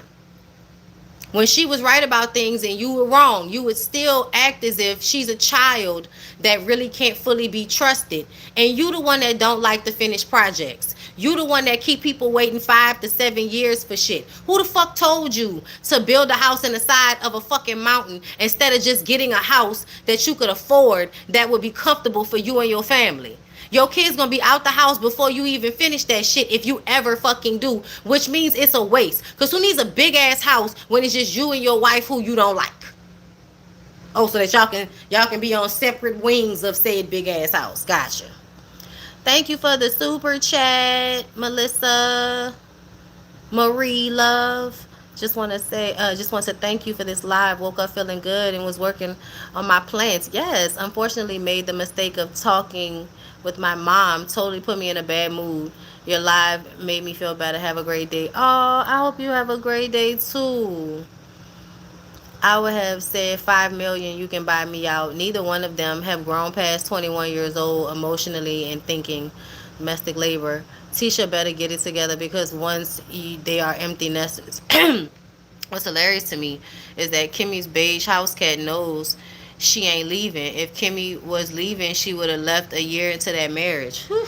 I need to make me some coffee. Turn this air up. It's cold in here. Shit. Oh, my butt is tight. I've been working out. Y'all ever feel like your butt be feeling bigger when you be working out? Like you working out and your butt be feeling bigger? It's probably the same size, but it be feeling bigger. It be feeling bigger. Girl, not me leaving the dog food out. Like, like it be, you know.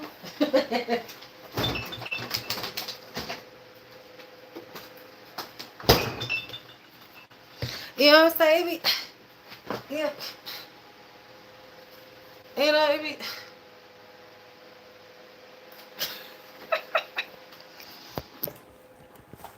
It be, listen, the way Kiara be having you stepping up on shit, it better count for something. Marceau didn't have a problem taking her money and credit to rebuild the business, Now he has the money. He wants to make sure before he exits everything. When I tell y'all something, if that nigga divorce her, the way I'm gonna be looking at Tisha.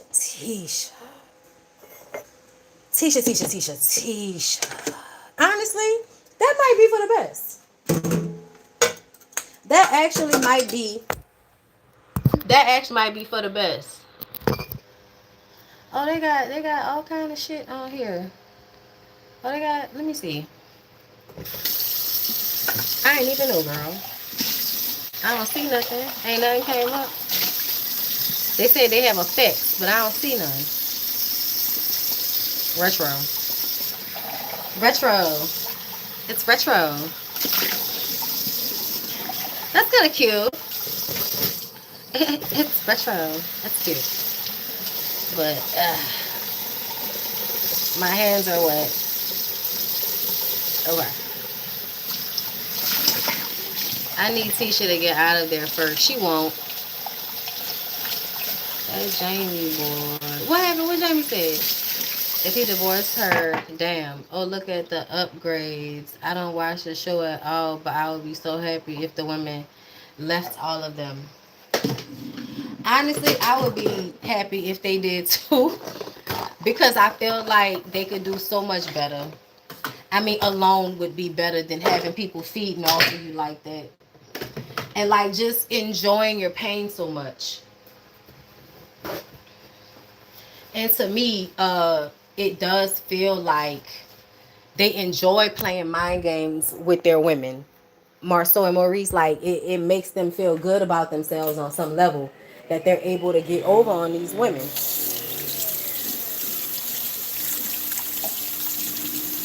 Yeah, and that's the thing. As much as I get angry with them, I still understand psychological abuse in a way that I always still empathize, especially in the moments when the things are happening.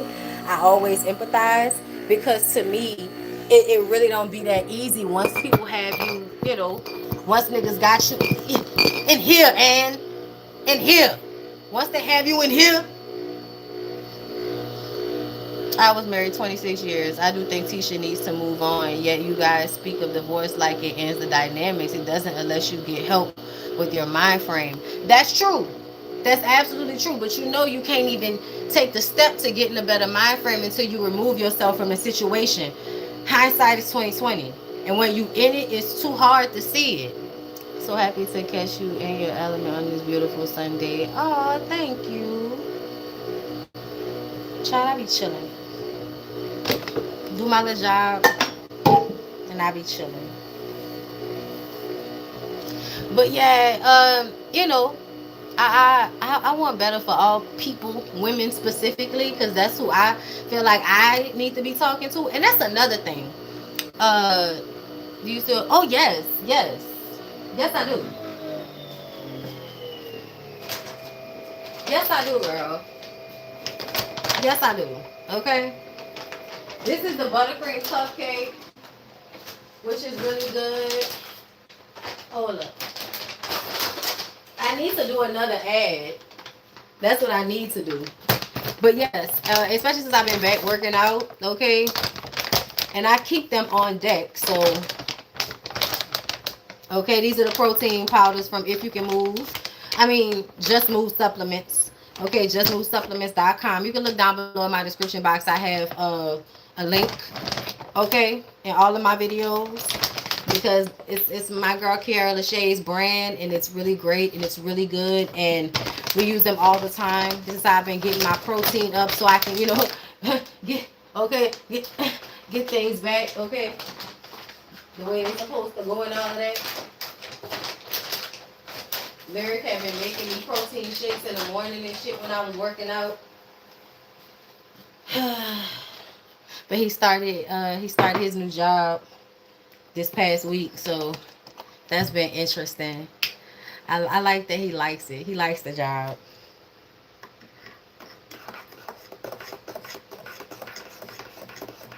Like, he used to be able to be more creative, and this job is allowing him to be a little bit more creative. I'm very happy about it.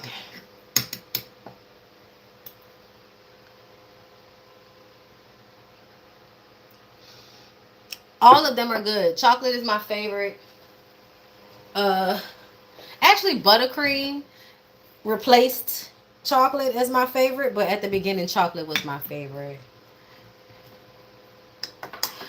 Thank you. Thank you.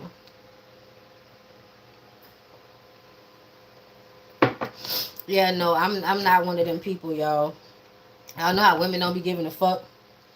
You know, like, listen, got me. Don't be giving up no money and all of that. Like, nah, do what makes you happy. You won't ever be resenting me for nothing that you did, nigga. Okay, for nothing. Okay. If you don't want to work there, quit. If you want a new job, get a new job. And I feel like I like that better. I like that better. Oh, I just saw a clip. It kind of made me feel in the same vein.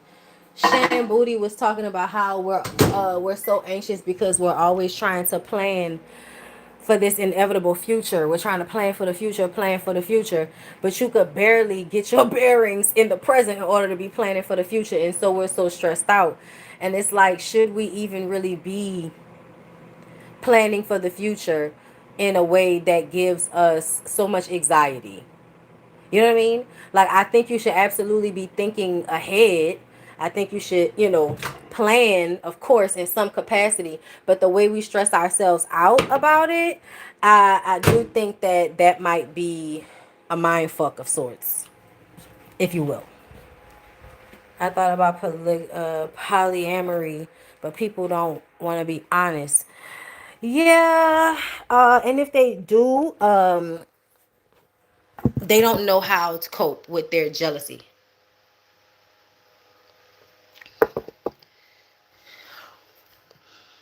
The sweet potato. Hey Talia, pie powder is my fave. Then the buttercream cupcake. Ooh, I will never leave Kiara LaShae and her products. As long as she produces, I'm a patron. Yeah, no, it's really really good. Salted caramel and chocolate. I know. Oh my god, I have to get some of the salted caramel because I know that just came out. But I'm just not getting back into my workout protein shake regimen and shit. The level of stress I've experienced the past 4 years is crazy. I know that's affected my health a lot. I always wonder about this. Yes, for some of the future, but what about now? No, for real. Like, there is a level of peace that I'm able to metabolize for myself, but that I haven't. How do I say this? There were moments that felt more peaceful, but this time right now doesn't feel that way. Like, the peace that I have in this time is still, there's still an undercurrent. Whereas before, I felt I could actually kind of enjoy, you know, the peace or the quiet. And I don't know how else to explain it. Like, I still can, but there's an underlying, undercurrent thing going on. The future you want can guide your choices, but we're living in the now. True. Lemon pound cake, banana pudding, blueberry muffin, salted caramel on my face. I've got to get this salted caramel. Create, honey. Create. Oh, Bondy, I saw the 60 Minutes Australia and the verdict on Netflix. I cried. I felt so guilty for ignoring MJ's red flags. Don't feel guilty. It's not your, it's not your responsibility. You know what I mean? Like, it's your responsibility once you're aware. But, like, it's not your responsibility to protect them kids from that nigga. You know what I mean? Constantly thinking about the future kept me in. Yeah, no, you can't think about it that much. You gotta definitely be in the present. That's why a lot of times I don't like to have a set schedule to how I do my videos, because I want things to feel organic for me. I spent so much of my life with it being so structured by other people and me having to be pulled at the whims of other people. I appreciate my life being pulled by my own whims. And I am constantly in fear of losing this, because it brings me peace that I don't think that I didn't think I would find so early, doing this as a job. Like, I love doing this. It feels like what I was always supposed to do. I don't see it as just getting up here talking about mess. It was at the beginning, but now it feels way deeper than that. It feels like an extension of what I'm here to do. And I feel like I'm living in that, and I'm very like proud of that and happy and find a lot of solace in that. But I am still like living in a world where if I see somebody say, oh, eventually they're gonna make social media illegal, things like that, which like I don't know how they would be able to do that. But you know what I mean? It does there is a fear of losing the peace that this has provided for me, not having to work outside of my house, not having to deal with people I don't want to have to deal with all the time. Connecting with y'all and using things that I've gone through in order to like, you know what I mean?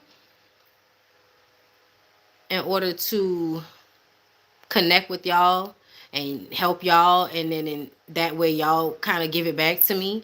It often feels like a symbiotic situation, and so for me, I just feel like I always want to be able to do this.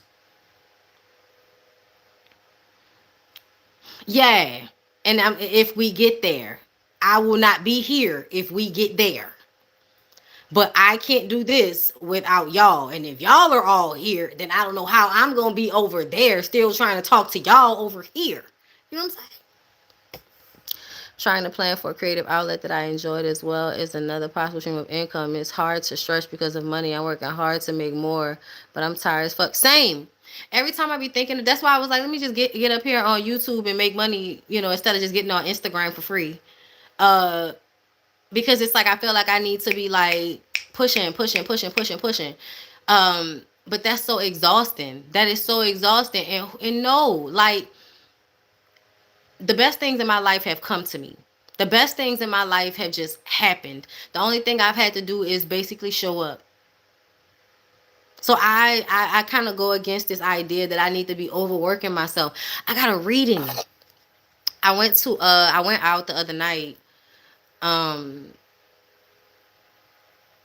One of my home I guess my homegirls, because like you don't know each other to be friends, but y'all hang out, y'all go out.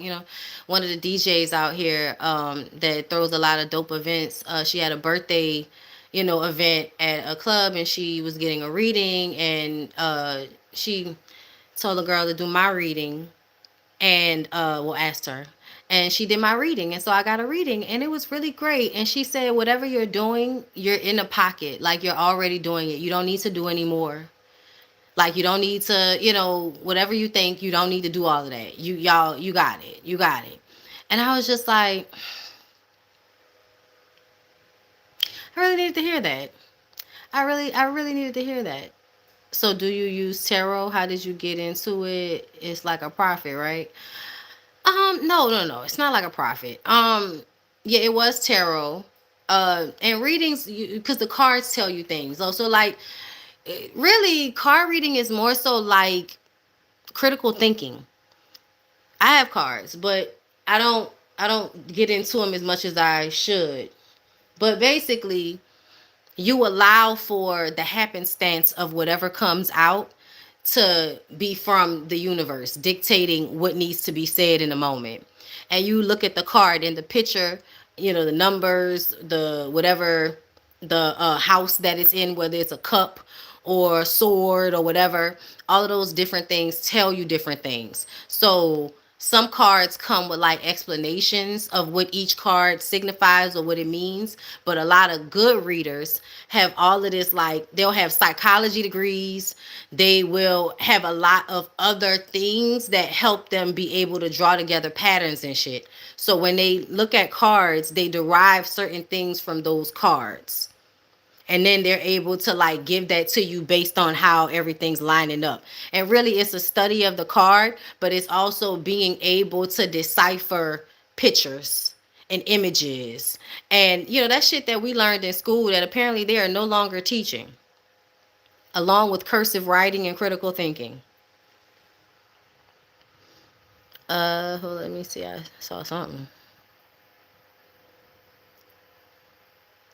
uh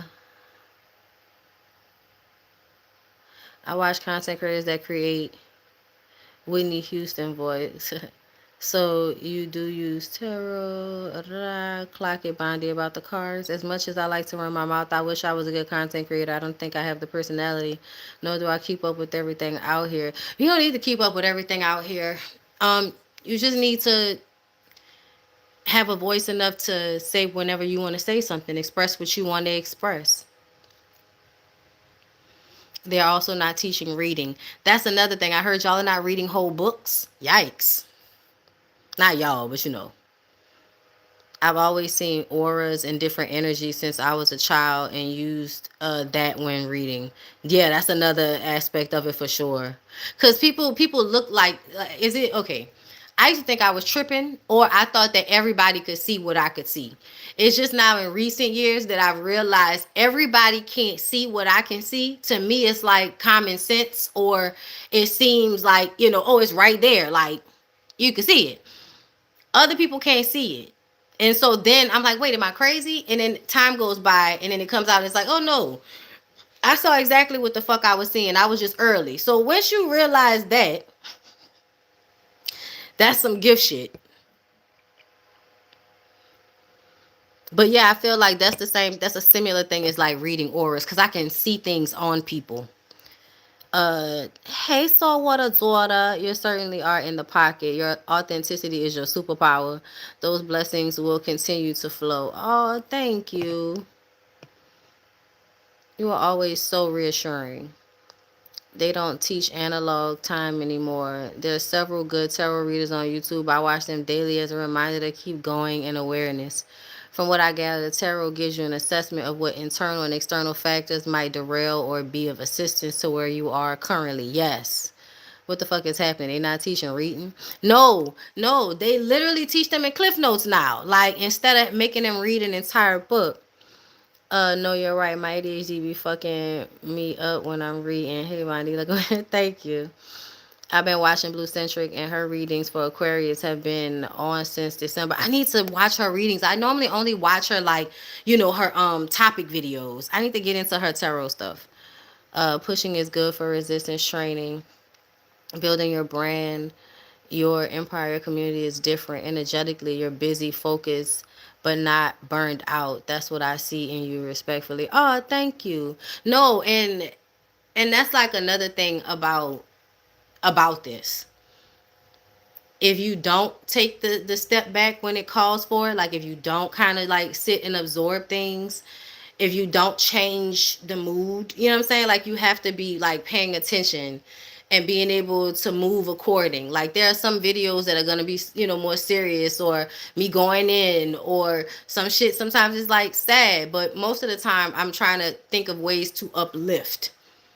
You know what I mean? So like, I'll try to be funnier in some moments than in others. It just depends. But I am very much like allowing myself the space to enjoy my life, to rest, so that when I do come to y'all, I'm giving y'all something that y'all can really like eat off of or really enjoy, versus feeling like I'm oversaturating the shit, or I'm just talking. Like, that's why I don't talk about everything, because it's like I don't have something to say about everything.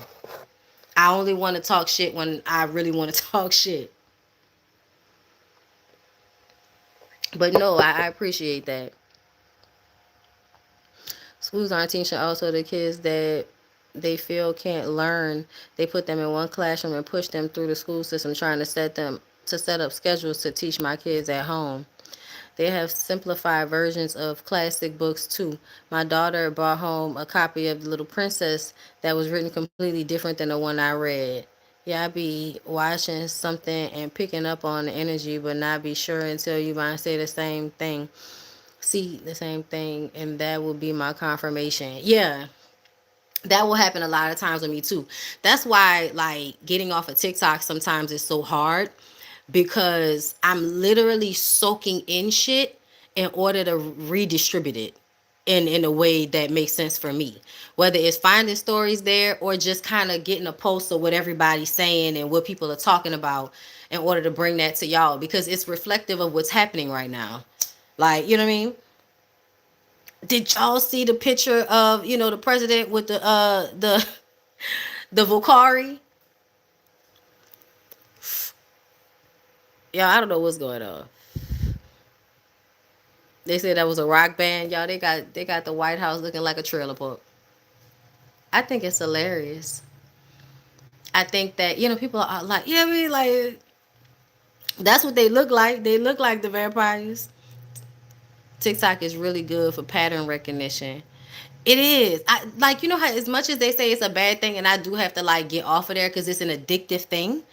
uh I still feel like if I hit a good lick, like where I'm constantly getting information that I want to get from several different, subject matters. It could be the TV shows, it could just be the mess that's going on, it could be science stuff, what's going on in the world, political stuff, like, and then I follow a lot of, really good news sources and individual content creators that are doing really good investigative work and shit like that. So like I'm constantly kind of going through to see what's going on, and you know history stuff. Like you just, it's so many different subject matters. I feel like I just be soaking that shit in multipass. Like like y'all remember on the Fifth Element where she sat down, and put the shit over her eyes so that she could see what happened in history while she was in that box or whatever the fuck.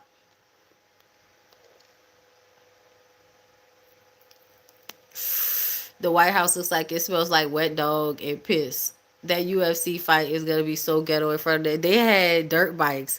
It was a bunch of dirt bikes flying in the air. I was just like, oh my god, where's Drewski? Somebody call Drewski. Drewski, get that white boy paint on and get out there.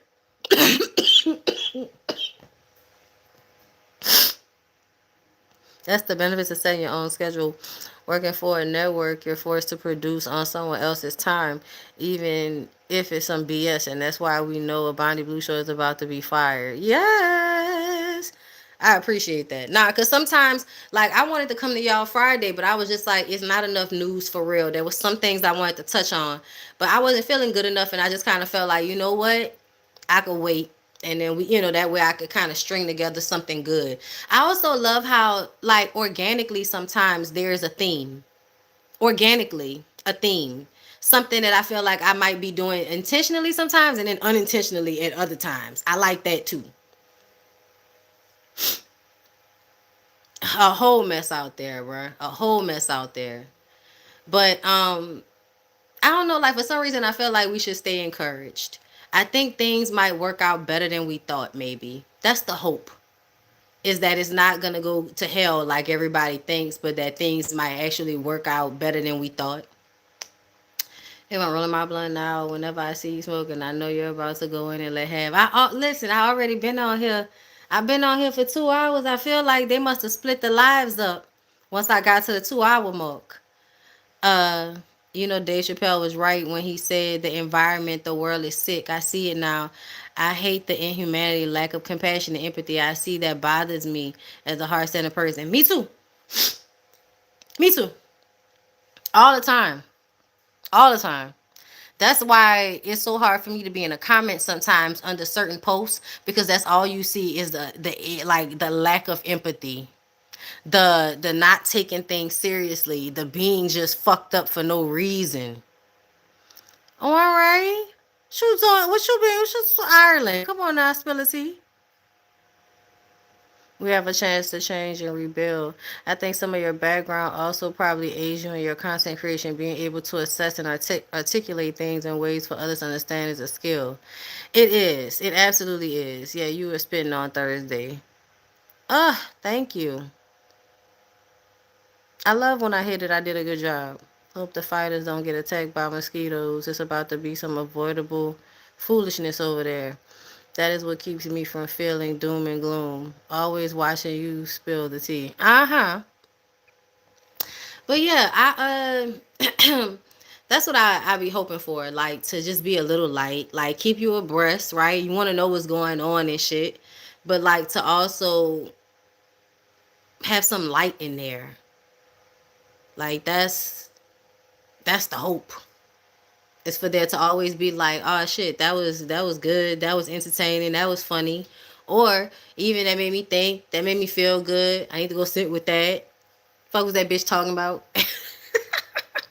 Whatever, whatever. Yeah, y'all. It's wild out there in the streets. Okay, before I go, I don't know if there's any place like New Orleans where the club don't start popping till about 2 o'clock in the morning.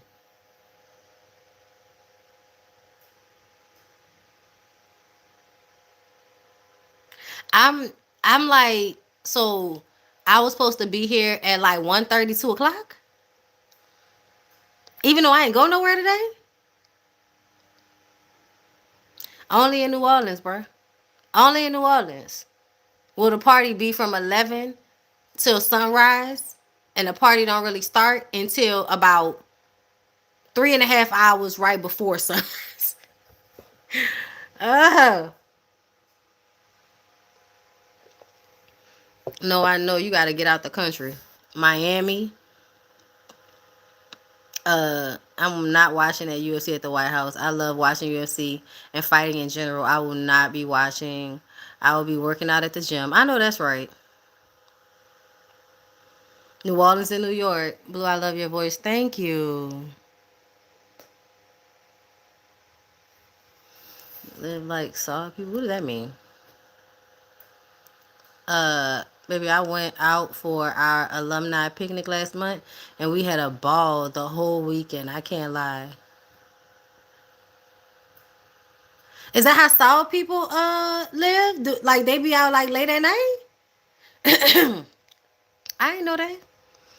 I see such big things for you, Bond. I want an album and I want to see you do acting, just not with Tyler and his parents. Cause you got it, girl. You got the sauce. Oh, thank you. Me too. I really do want to do an album at some point. I would love to do maybe like a 7 track EP with like half half like a groovy, feel good kind of weed songs, and then bounce songs. You know what I mean? That would be fun. I should work on it. And an audio and a autobiography. Girl, listen, let me live some more. Probably just be kicking into high gear at 1 a.m. I barely leave my house. Too much foolishness. And it don't be. That's the funny part. The funny part is, as many times as I have been out in the last week, it don't be all that. It really be millennials that just like to drink and dance and just, kind of zone the fuck out on a dance floor somewhere. That's all us Saudi people live for the night. Everyone is outside until the sun comes up. Okay. Okay. Because I was like, what they do? And then I remember what I was talking about. It's me. It's not you. Nah, that y'all, it's very hard to leave here. There, because it is very hard to leave here. As much as I want to leave, like I do want to leave, y'all. I want to go live out the country for a little while. But oh my God, like there's so many things to love and also hate about living here. Like the gravitational pull I feel in New Orleans is very strong. Very strong. I feel like I probably even would get more work done if I wasn't still living here because it is slower here. It forces you to kind of like slow down a bit.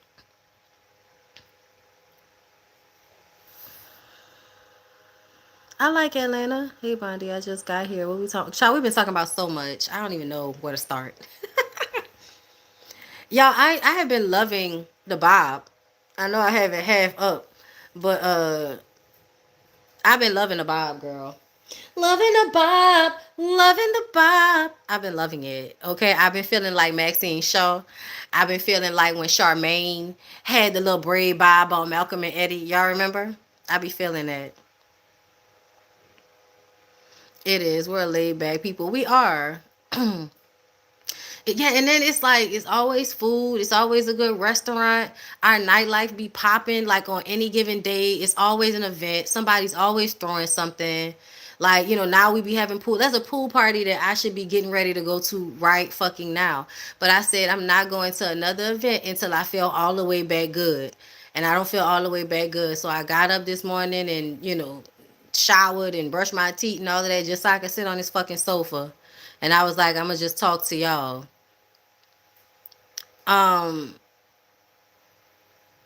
y'all don't be messy in my comments. No, no, cause that's personal. I've been around since your sewing days. This look and the blonde short hair are my favorite looks you have worn. Oh, thank you. No, when I tell you I have been loving this bob shit, I'm like, okay, bitch. I've been waiting to wash it. I feel like I need to wash it. We're actually working on revamping the mall in the east. They are? I be going out, I be going out there when I go play cards, but I ain't really been seeing shit. I did see that they had the circus over there. They had a circus over there. I saw they had a fair. I should have went to the fair. I love fairs. I ain't been to a fair in a minute, bitch. I love a fair.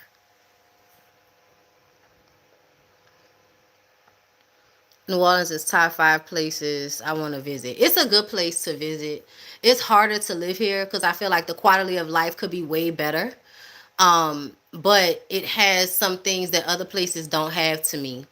Um, our ability to buy and drink alcohol. And I know that sounds bad, but I don't care.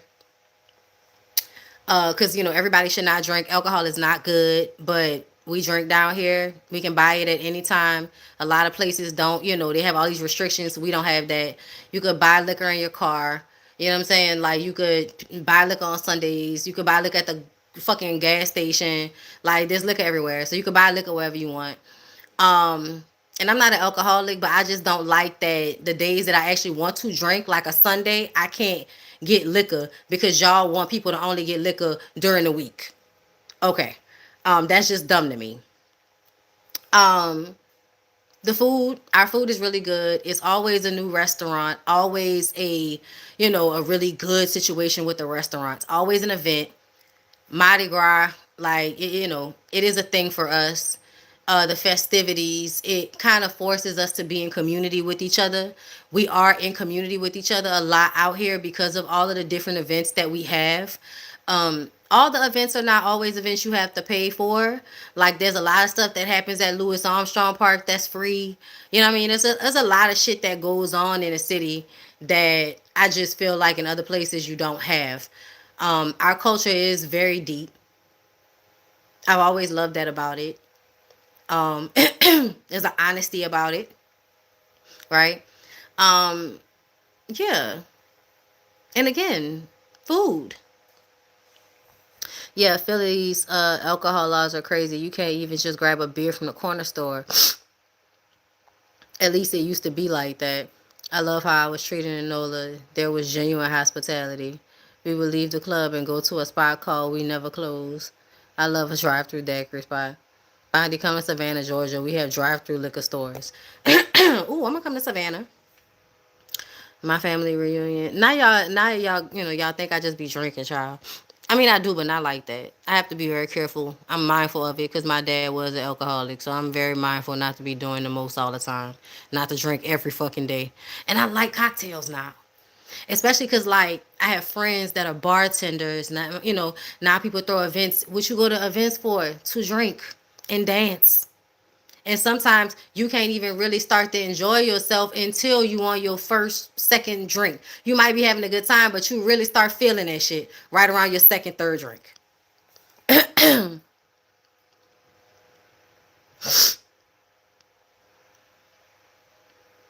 Okay, come on, cut your micro lock short. Y'all, I'm seeing them differently. Micro locks. At first, I didn't like them. Now I like them when I see them. I didn't want that. Like, I wanted my locks to be thicker. But they look good. Like, what is that? All right. Mm-mm-mm-mm.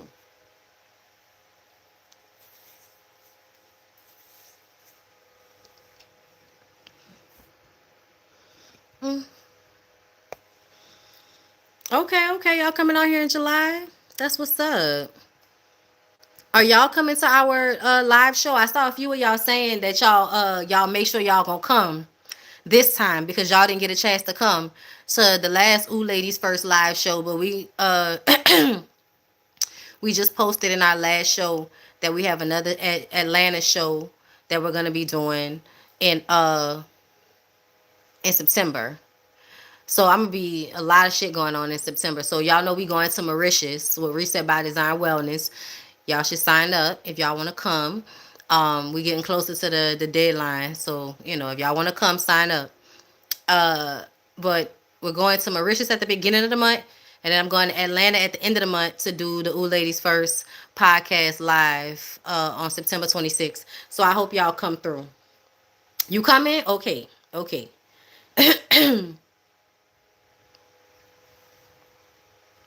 Yeah, we trying to get out there. We trying to, do some shit in real life. Get off the internet sometimes and be there in real life with y'all and vibe with y'all in real life and kind of, create a rapport of doing live shows because that's what I would like to do. I would like to create a rapport of doing live shows. That way, it doesn't always have to be on social media. That you can see me in person. You know what I'm saying? I can do this in person. All right. I purchased a ticket for y'all last event but couldn't make it. I'm not missing y'all next one. Okay. I was blown by how I could get liquor in Walgreens in Florida. All right, come on. Oh my God, Joella, you're gonna come? Yay. I came to the show and I definitely plan on going to the next one. It was such a great experience. Yes, and we doing VIP again. No, they don't do jazz market anymore. They be doing all kind of different stuff now, but they don't do jazz market anymore. I need to hurry up and get paid so I can go back to Bearcat. I prefer micro locks, but I am bald, so there's that. I haven't had a drink in 15 years. I stopped when I was 27. I wasn't even a heavy drinker. Good for you. You you look like a nigga. So yeah, y'all don't need to drink.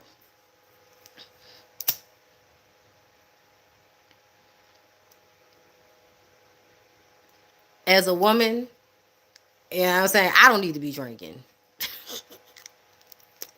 But I think women handle their liquor better than men. Men be doing too much when they get drunk. Like, nigga, your body too heavy for you to be leaning on me like this.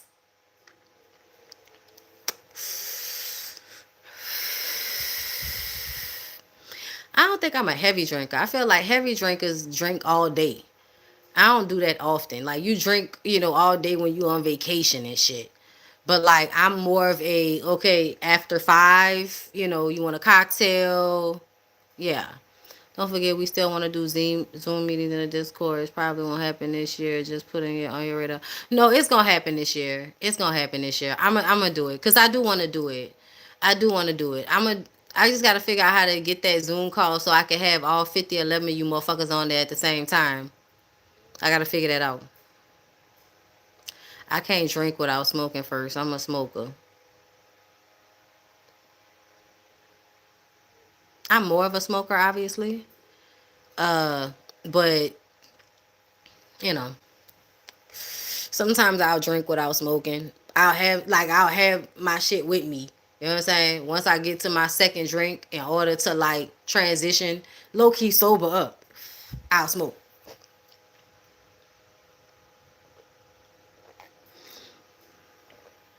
Same. People who drink all day are alcoholics, but hey, not name calling. Yeah, that's what I'm saying. That's what I be joking. I'll call myself an alcoholic, but it's a joke. Y'all, okay, can y'all be honest with me for a second? Do y'all not like hear when I be joking when I say shit sometimes? Because sometimes I feel like when I say things, there may be a truth to it, but I'm saying it in jest as to not be taken like so seriously. What is that? I need to do MF and advice again, but I get tired of reading y'all letters. I be wanting y'all to come up there and talk to me. And y'all be too scared to do that. So I just be getting like tired.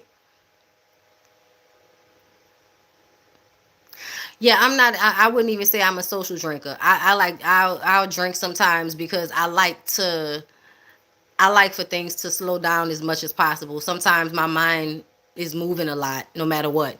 So alcohol slows everything down. They don't understand nuance. Uh, totally understand when you be joking. Thank you. That's verified to be to as a serious joke. Some people be determined to take everything you say seriously. Okay. People with rationale get it, but the YT comments prove that a lot of people completely lack it. You have dry humor and some people can't catch it. Okay, okay. That makes sense. That makes sense. I think their comprehension skills are questionable. Most people don't get it. I come on a panel to yeah. I don't get that because we all do it. So what do y'all not get? I be feeling like people do it and I get it, and then when I do it, everybody be thinking I'm serious, and I'm like, I'm joking. Like, do I? What do I have to like? What, like tone, like they be knowing you joking. I don't care, just acting dumb. Love watching you and love your honesty. Thank you for the super chat, Yolanda Mathis. Thank you. Some jokes hit different because you deliver real messages that someone needs to hear and they weren't ready. That's been me my whole life, y'all. That's been me my whole life. My whole life, I've been telling people shit they wasn't ready to hear. And I didn't realize it. Like, oh, you didn't know that? I thought everybody knew that. I'm sorry. I thought we were all aware. That has been most of my life since I was a child. I thought we all knew this. No? Okay. So when I say, okay, so for instance, like when I say, I was abused as a child, to me, in my mind, it's a joke because I've written it as a joke. Like if y'all were at my stand up, y'all know that I joke about that. And I don't understand how people don't understand the duality of like you being able to acknowledge something that might have been painful, but also laughing at it at times because it's still sometimes the shit is funny. Like I don't know. But I'll say that sometimes when certain things happen, it's like, you forgive me, I was abused as a child. It's a fucking joke. It's a fucking joke. Child folks don't even get sarcasm these days. People that be swearing up and down they so fucking smart. Don't understand sarcasm. I realized I was drinking to help my anxiety, but I live in Compton, California where weed is legal. Right. I know you're usually being tongue in cheek.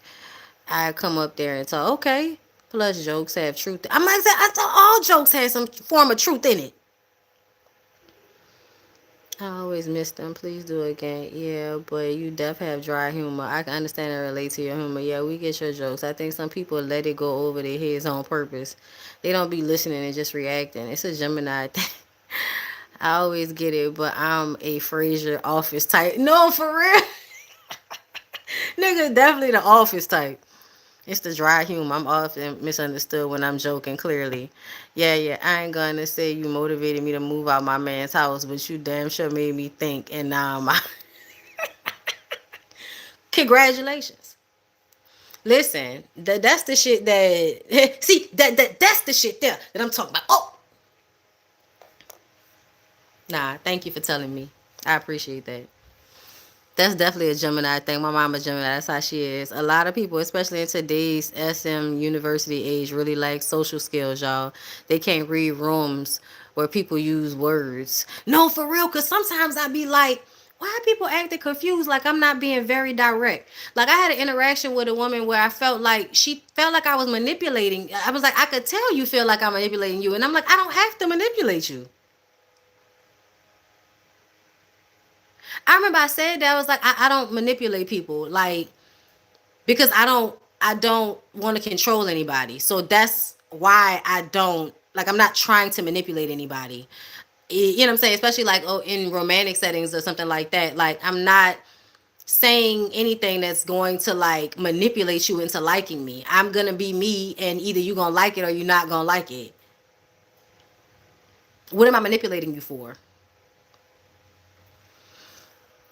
Sixth grade comprehension is what you're dealing with online. Child, that was in real life with an intelligent person, but I feel like there was a narcissist that was trying to create an imbalance too soon. Like you can't create the imbalance too soon if you're trying to get me, hook, line, and sinker and shit. Bitch, you gotta be nicer for a little longer. Sorry.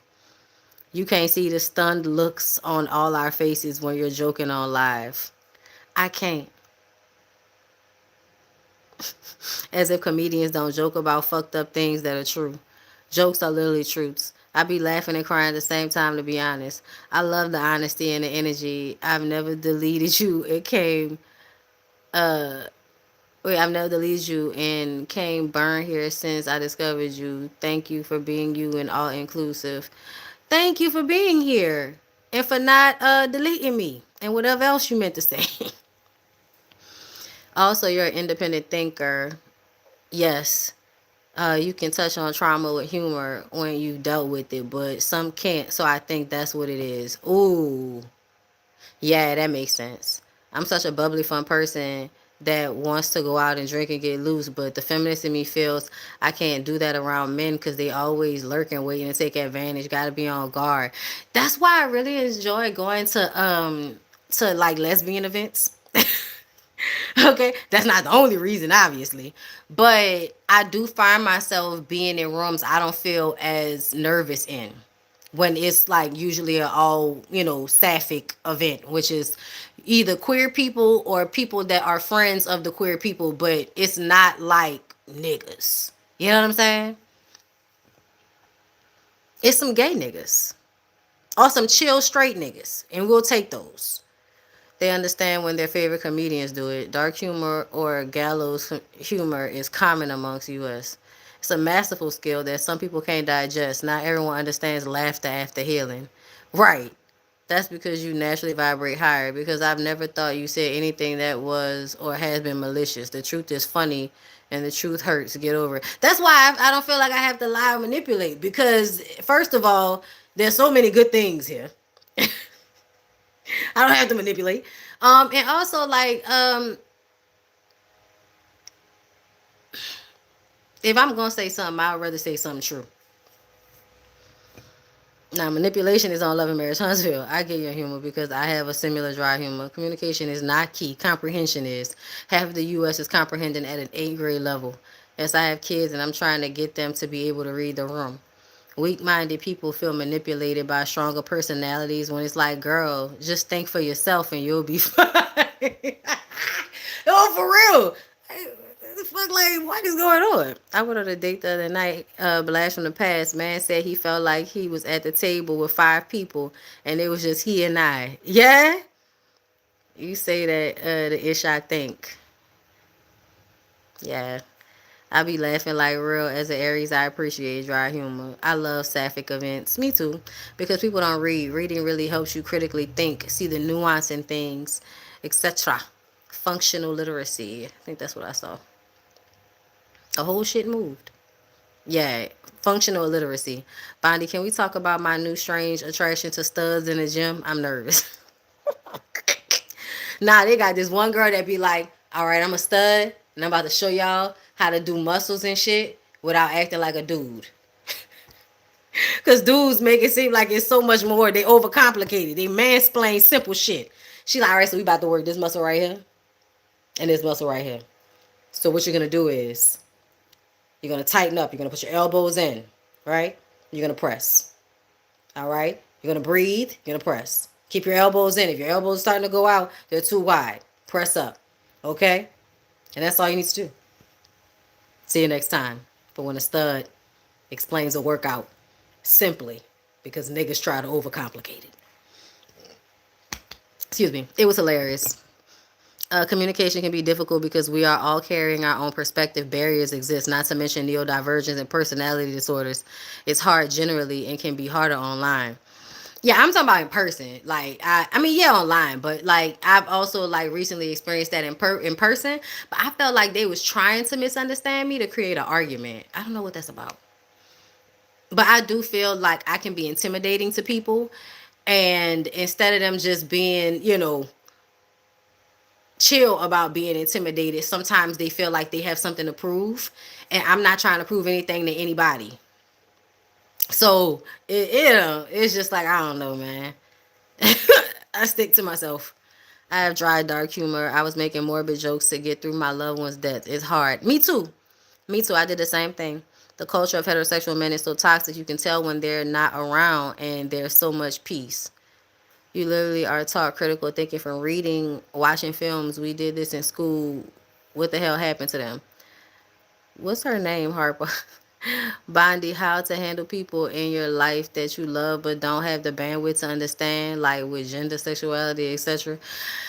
I don't have conversations with people when I already know what they be on for real. And then sometimes I might throw my 2 cents in there every now and again, but often as an option. Like, yeah, but sometimes da da da da. Right, that happens. But then, also this can be da da da da. And then outside of that, I once I realize that people want to believe the things that they believe, I calmly allow them to do that. Do do do do do do. Studtation. People be projecting is what it is. So that's why they be so like, whoa, whoa, like, girl, relax. Okay, you are a Gemini. That's why I like you. I'm a Leo. Completely understand and get Geminis. Yes, we tend to get along for the most part. For the most part. I'm socially awkward. I also feel neurodivergent. I don't always read the room well. Oftentimes, I'm on it. Right? Why waste my breath? Do Aries just gravitate to you? I don't know. I don't think so. I don't think so. But like my favorite cousin is an Aries. I think Jermaine is an Aries.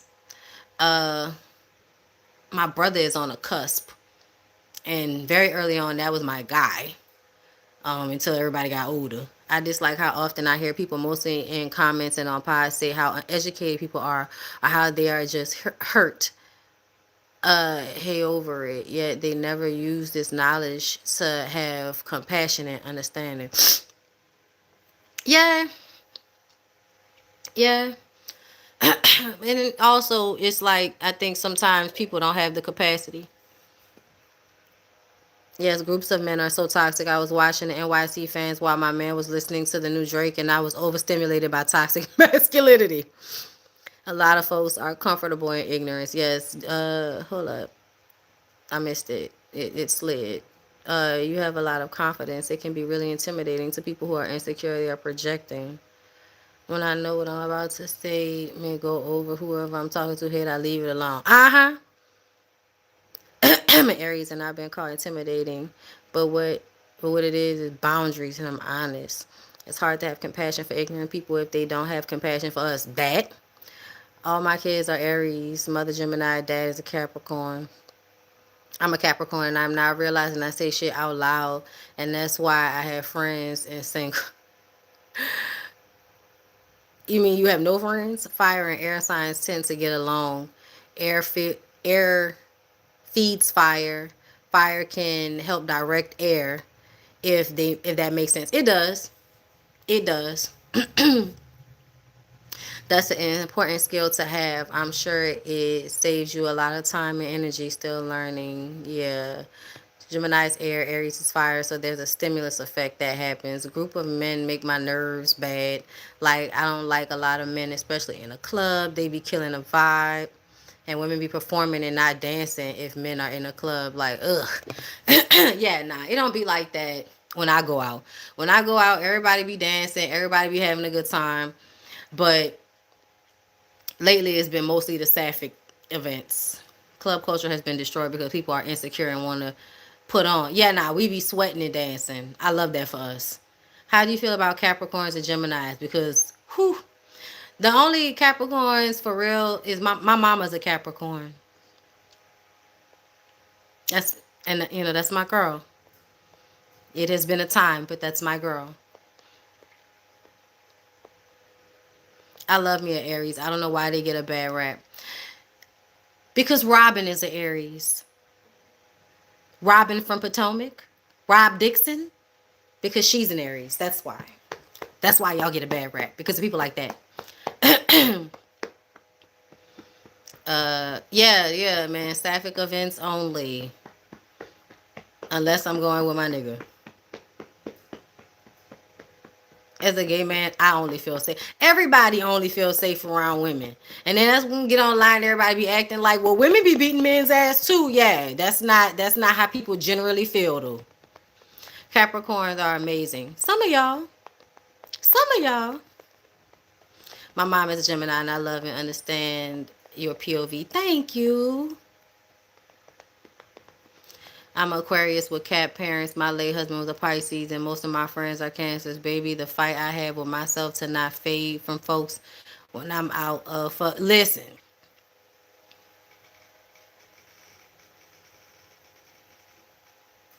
You know what I mean? Like,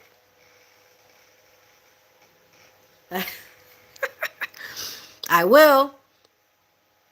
From a real cat with funds. All right, come on. Thank you. Thank you, Volley7Z. I'm the court. I read that one. Touche. I can't stand Robin. Robin is Gen X Aries. They're a little touched. Ugh, girl, don't say Gen X too loud. Don't say it too loud. They gonna come and hit you and call you sensitive. Uh, Nah, Homer back it into the bushes. My man and kids are Aries, and I must say I can't a freaking Aries. I can't stand any of April Aries. Every Aries I know has been crazy, but I'm a Capricorn, and the more I get to know other Capricorns, we may not be great. No, that's how I feel about Geminis. That's how I feel about Geminis.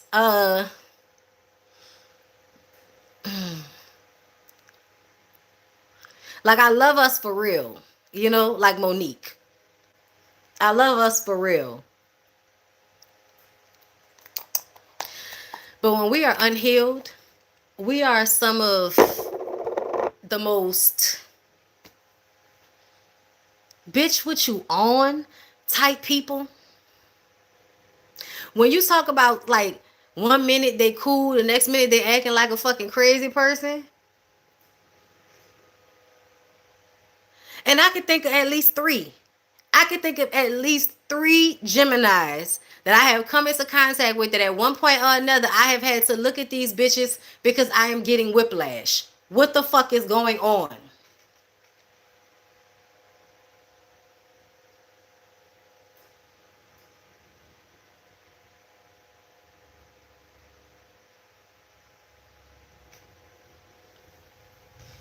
Listen, Gen X was on my fucking neck when I was talking about Martin. So now I'm on their neck. And if you a Gen X and you ain't like the rest of them, I'm not talking to you.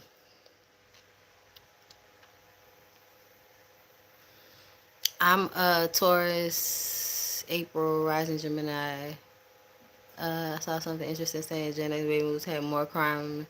Yeah, I posted that. I posted that. It's hilarious and it makes so much sense. Cause something, yeah, like the lack of accountability, the lack of being able to sit with uncomfortable feelings, boomers and Gen X.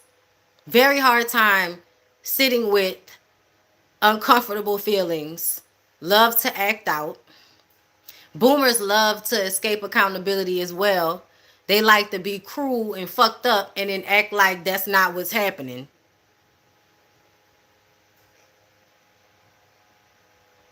Like, don't get me wrong. Like, everybody got here for, some type of way. Y'all, everybody parents be fucking up. I like cat, but when I was a bartender, this random lady came in and was telling the owner's daughter to never trust a cat man. No one asked her, but she was passionate about it. She wasn't wrong. Do I have to go through the list?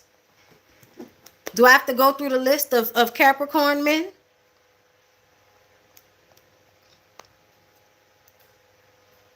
Black celebrity Capricorn men. Google.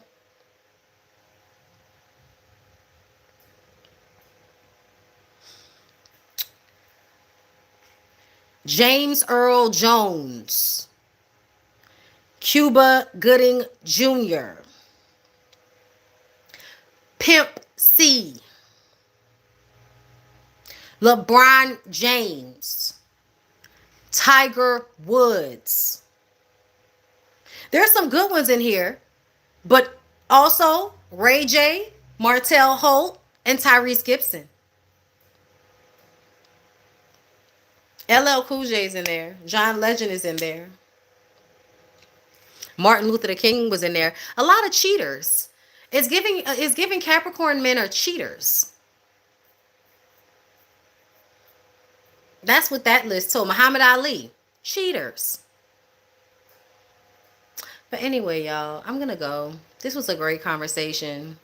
I appreciated you guys. I'll see y'all tomorrow for whatever, either members only or regular.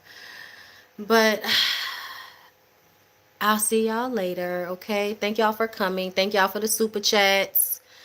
And we'll talk later. Aight? Aight.